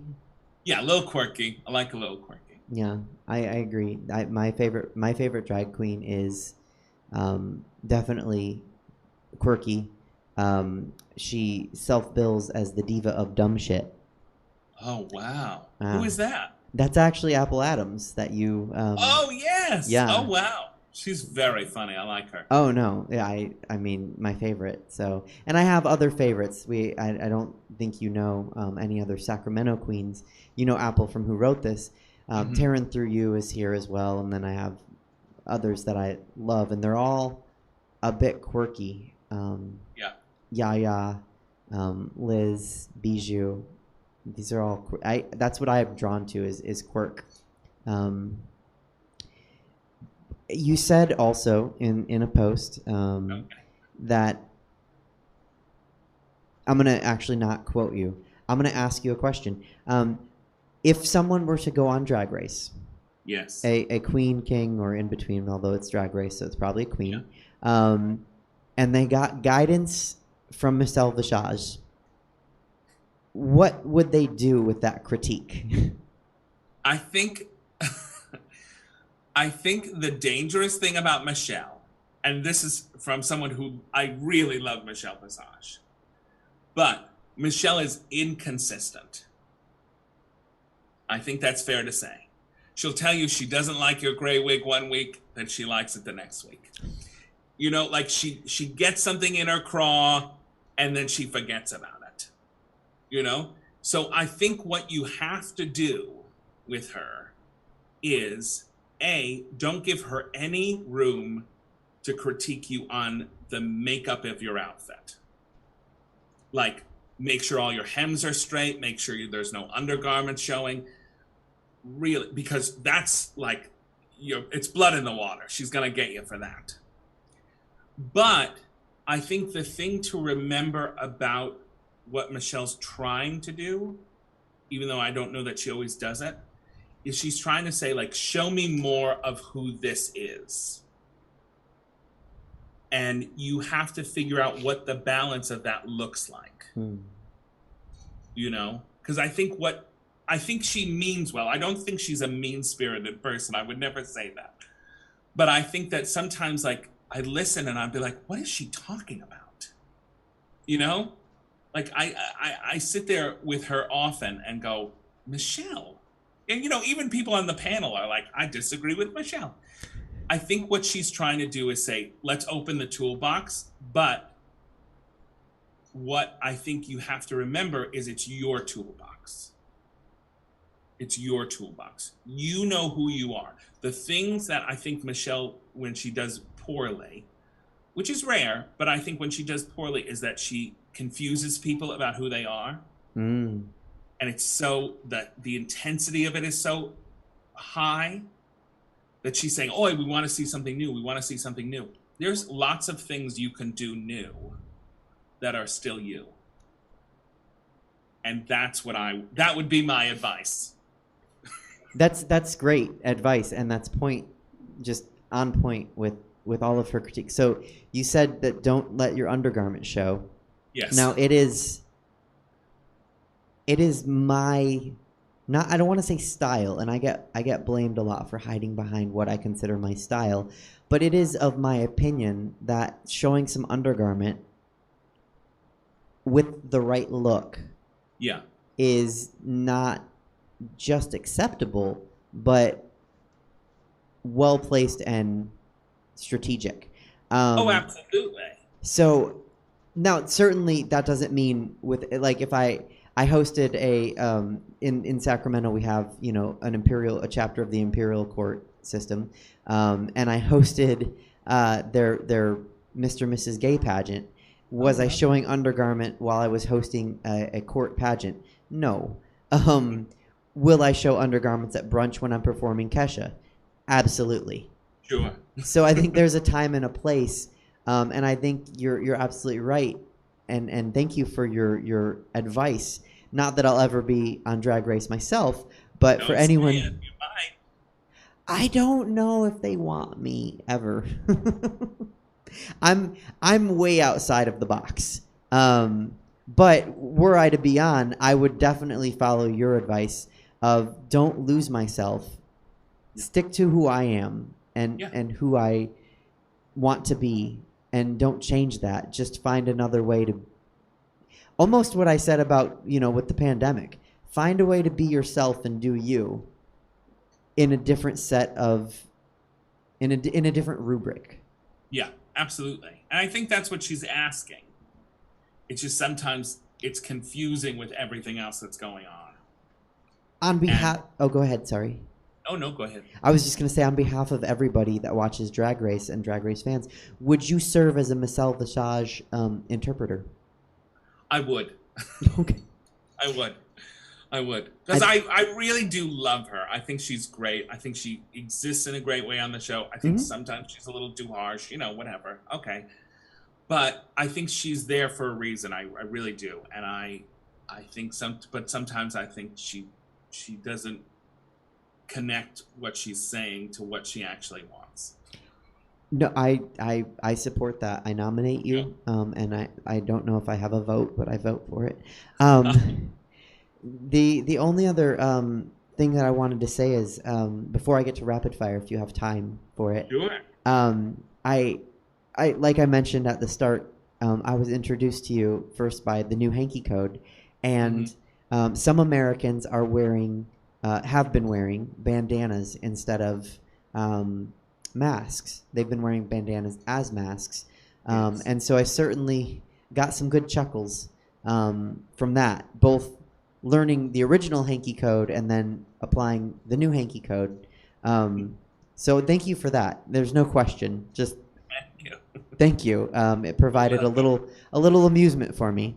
I'm glad. So, Lizbeth, rapid fire questions. Are you ready? I am. Okay. I don't know if you. So as just a writer, I've never had just a writer on. But when you perform as a writer, do you have walk-up music? Yes. If you were performing tonight live, what would your walk-up music be? It's usually Hot Magazine by a group out of the 70s, called Buena Vista, which were 3 gay guys in San Francisco, or it's Beautiful Girls from Follies. What is your favorite recurring show to perform in? My favorite recurring show to perform in? I would say The Meeting, because it's mine. Are you still doing it? Yes, I'll be back in 2022 with a whole new season. So that's at Joe's Bar? That'll be at Joe's Pub, yeah. Or Joe's Pub, sorry. Okay, something to look forward to. And some of these questions I often ask them of drag performers and comedians, but I feel like these apply for you. What is the funniest thing an audience member has ever said to you after a show? Funniest thing an audience member has ever said to me? Oh, shit. I think one night a woman came to a show and said that her son, she thought I should date her son. That is a take on the that's almost, and was that after the meeting? Yeah. Well, that's extremely appropriate because that's often how that works. Is like, oh, do you know my son is also gay? Maybe you know him. Maybe you should date. Yeah. I was like, I don't know how much your son's gonna be into that, but go right ahead. Did she show a picture? Was it like awkward or? He did, and he seemed like a very nice young man. Oh, okay, so it wasn't just like an abstract. You should date my son. She said, "This is who you should date my son. Here he is." Was she a Jewish mother or an Italian mother? I didn't get the whole 23andMe, but she seemed very nice. It sounds like cultures I'm familiar with. Sure. Who is your favorite LGBTQ activist?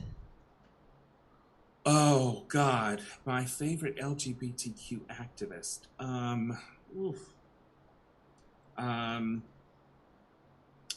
Oh God, I really like Sarah Schulman, who's a writer and an activist. I really like Peter Staley, who's a writer and an activist. Robert Kronquist is a good friend of mine. I think Candace Cain is an amazing artist and activist. There's so many. Justin Vivian Bond. I mean, there's so many people. Kate Bornstein. I mean, oh my God, mother of us all. So there's a lot of. I feel very fortunate that I know a lot of people who are many of my favorites. This is sometimes a funny answer I get from this next question. Sometimes I get a serious answer. It's very interesting to have on my show and to ask you, the chairman of the meeting, this question. Yeah.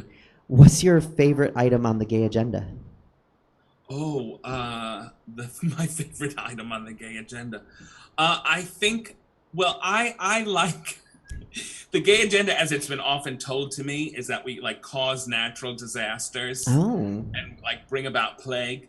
That always strikes me very funny because I'm always like, I caused a hurricane. Me, at home, watching old episodes of Dynasty, caused Katrina.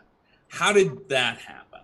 You know, like I wasn't even doing anything gay that day, you know, or anything punishably gay, you know. There are lots of shoulder pads in Dynasty, so sure, exactly. enjoying some Alexis Carrington. I didn't know that I had the power to change the winds and kill people. I can only wish an earthquake would hit in my bedroom. That's all. I would love that. It's been a lonely pandemic. Which do you think, I'm excited to ask you this one, which do you think the COVID-19 pandemic has affected more, the gay dating scene or the straight dating scene? Oh, I think the gay dating scene. Really? Yeah. Because I think a lot of us, well, it's been what I've experienced. A lot of people either coupled up real quick and was like, I got to lock down something for the duration. Or now a lot of people are being very hesitant about, like, I love the memes I see about going to Tops houses the Tops houses are always disasters and there's a mattress on the bed and, you know, I think that's so funny. But I think a lot of people are like, oh, am I gonna get an Uber all the way to Silver Lake for mediocre anything, you know? I think it's changed a little because in the old days you'd be like, there's nothing on television, I'll go. Now you got to think, I got to get a mask on, I got to do this. No, I think it's changed. Okay, that's a fascinating answer. Next question: do you have a favorite sexual position to imagine straight people having sex in? Oh, straight people having sex in. See, I always think of doggy as a very straight thing. Okay. For some reason, I don't know why. But yeah, I think of them as yeah. Okay. I think of straight people having. Whenever I think of straight people having sex, which is rare. It's doggy. It's doggy. Okay. Yeah. Do you have a favorite position? Do I have a favorite position? I think yeah, I guess I do. I like to be ridden because I like to see faces. I like to see faces. I want to know how the audience is doing. I want to know that everybody's having a good time. Yeah. You are a performer, and not just a writer. If you I like some positive reinforcement. like, yeah, that's definitely a performer sort of quirk. Because I am the same. I'm like, when I'm doing stand up, I'm like, turn the house lights up. I want to see I want to see the faces. I don't care if it stifles laughter because they're scared. That's my job to make them laugh. Turn the house lights up. Thank you. I lost my place. I'm sorry. Do you have a favorite thing about the existence of brunch? The existence of brunch. I like that you can get anything. That the rules of the tyranny of breakfast is thrown off. You know, you could get a set. It's just a free for all. I like that. I do appreciate a European breakfast and think that we have it. Sure. It's just phenomenally backwards here in the States. Yeah. Do you cook or bake? I do cook, yes. DC or Marvel? Oh. Neither. That's fair. Yeah. No, I might have been surprised had you had a very strong answer for one. No, I don't.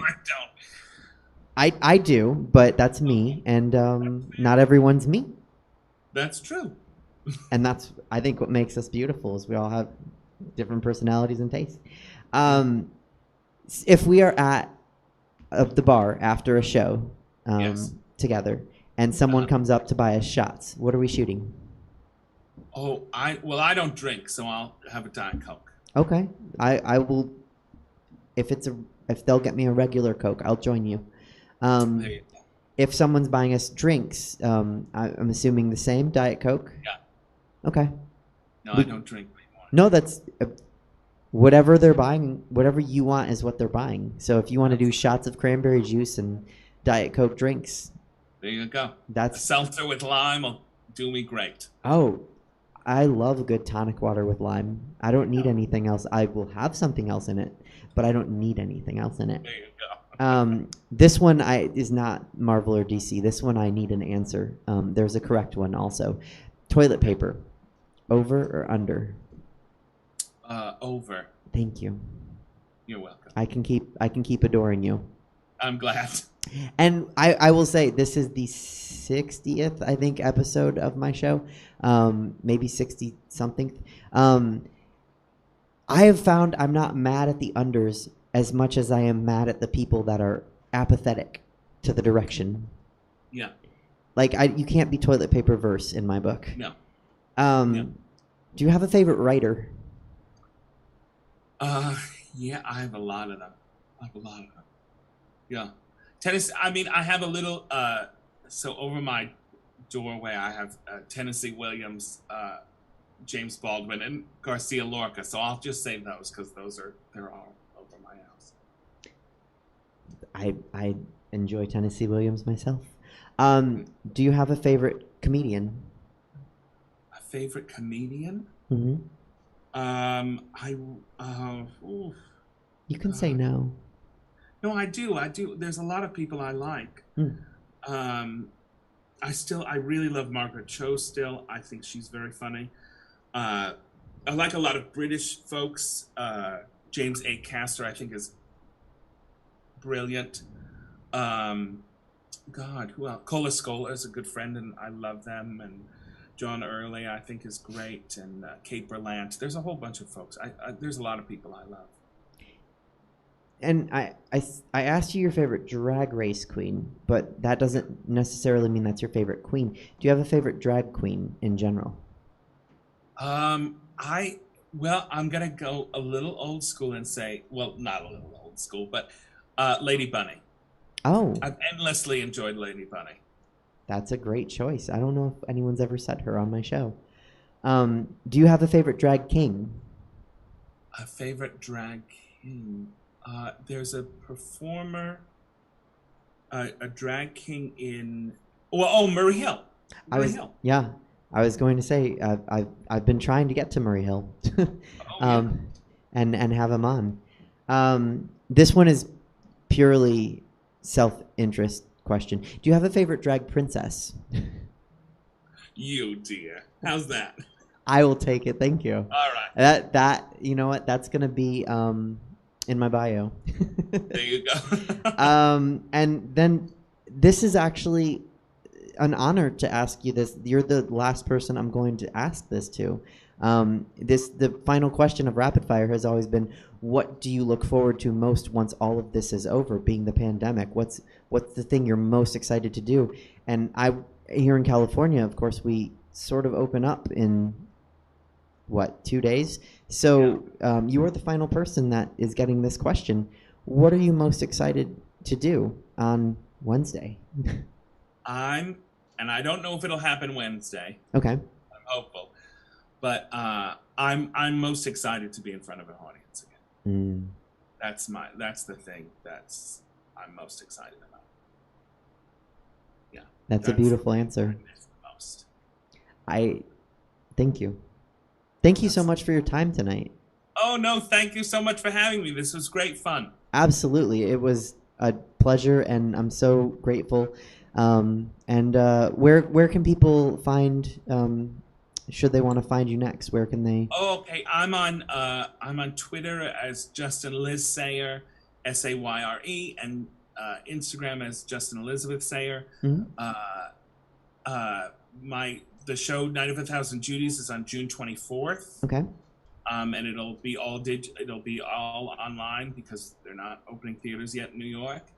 And I have a new play that we're taking to the Edinburgh Fringe in 2022 called Lottie Platchett Took a Hatchet with Drew Droege and Tom Link, and that'll be on La Mama's website, lamama.org, and on the 17th. Your Instagram handle and Venmo are below you right now on the feed. Wonderful. So if anyone I guess they could go to Instagram and you'll have posts directing people to. Absolutely. Excellent.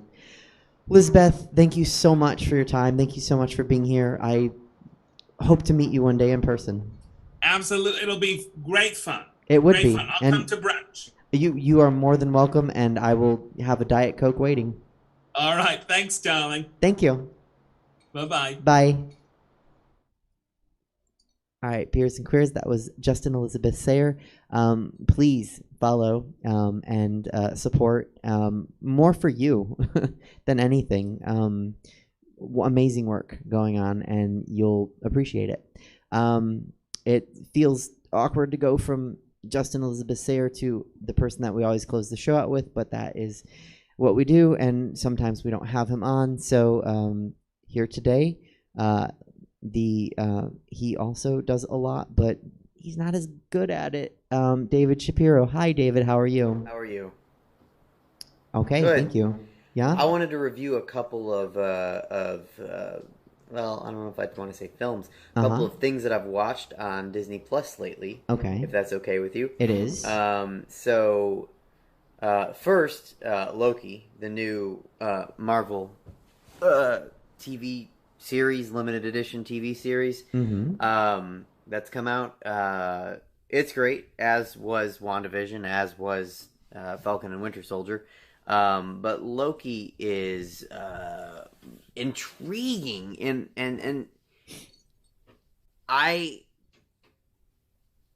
can't help but wonder if maybe not being rushed by the pandemic. So I definitely was left wanting more after the first episode of WandaVision, but I didn't feel like I got enough. Now, it was a 9-episode show, and it was supposed to be 6 originally, so maybe I could have gotten more if they hadn't cut up that, first 1 or 3 episodes, right? Okay. Falcon and Winter Soldier obviously underwent heavy edits. There was a rumored pandemic plot that Disney apparently, allegedly, felt like they couldn't keep when the real pandemic happened. And there is some really weird reaction shots if you watch the series back. So I get it. But Loki, that first episode felt like so much, and you still want more. So bravo, can't wait for episode 2. Tuesday nights at midnight for me are going to be more exciting than normal. But also I wanted to talk about Raya and the Last Dragon. Okay. Props, Disney. This is a great Disney princess. She's flawed. She's flawed. In a way that I can appreciate and respect. She's stubborn, and she's thick-headed. And I relate to that so hard. And, she's sad, and she only has one parent. True Disney fashion. She only has one parent to begin with. But she doesn't lose her other one. She doesn't get Bambied right away. Her dad is turned to stone, but the whole movie is about her trying to get her dad back. So that's cool. Awkwafina does a stellar job voicing Sisu, the dragon.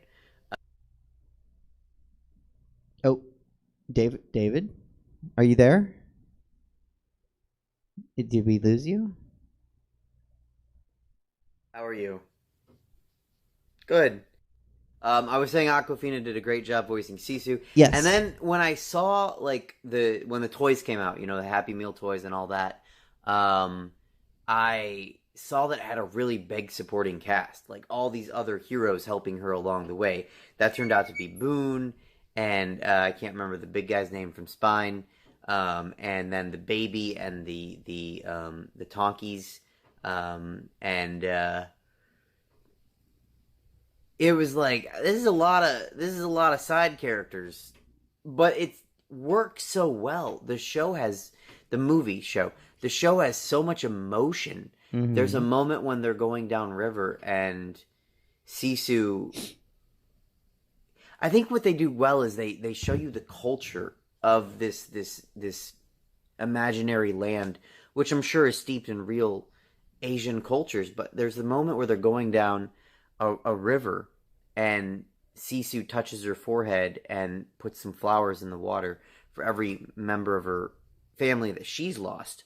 And then Boone does it for every member of the family that he's lost. And I got hit in the emotions when Boone did it, and then Raya comes along and does it.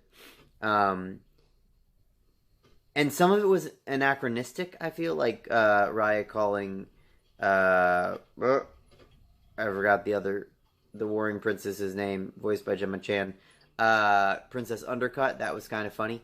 But like, what a dope princess. Like, I just really like the princess. For me, though, the star of the movie truly was Tuk Tuk.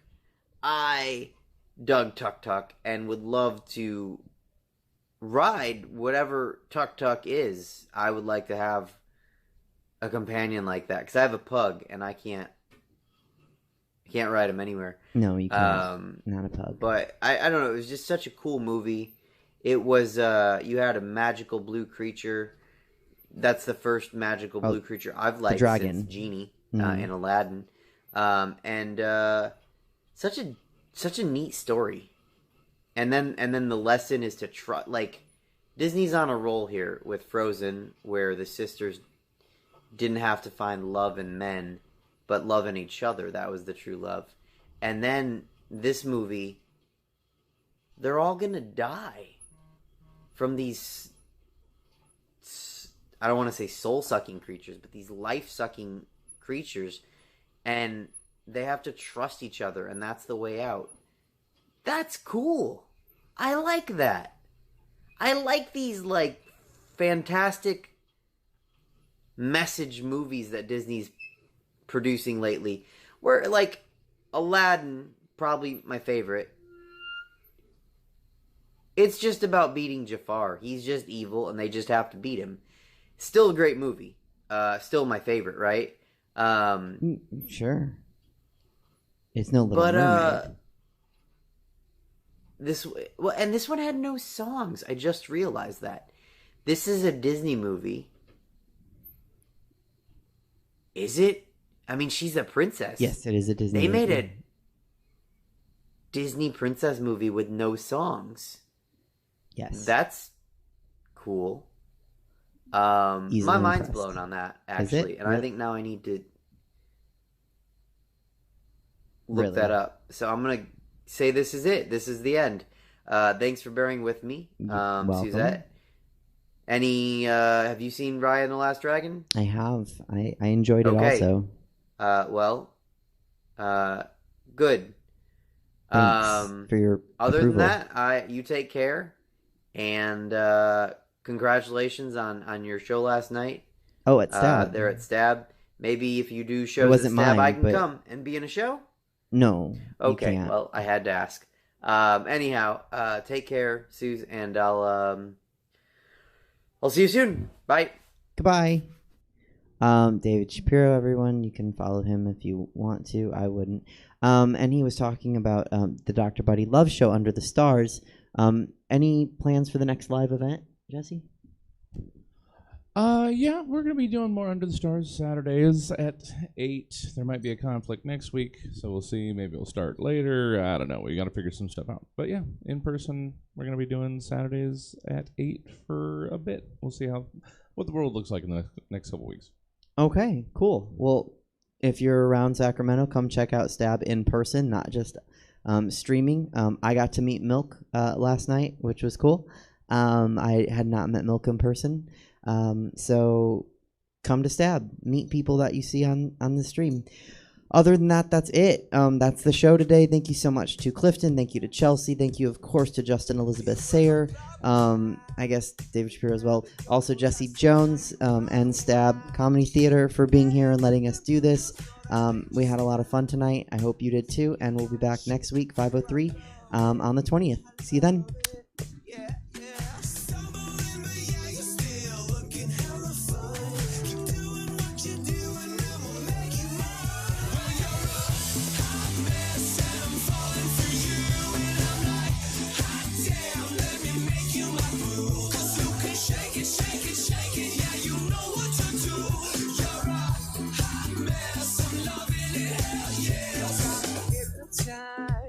The city's your playground. I watch you take a bite.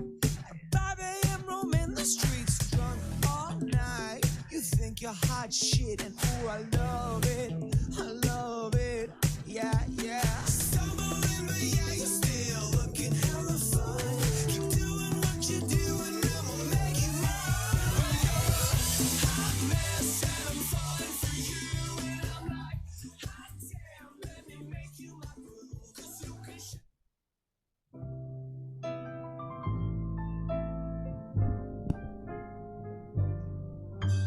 once had a love and it was a gash. Soon turned out had a heart of glass. Seemed like the real thing, only to find mucho mistrust, love's gone behind. Once had a love and it was divine. So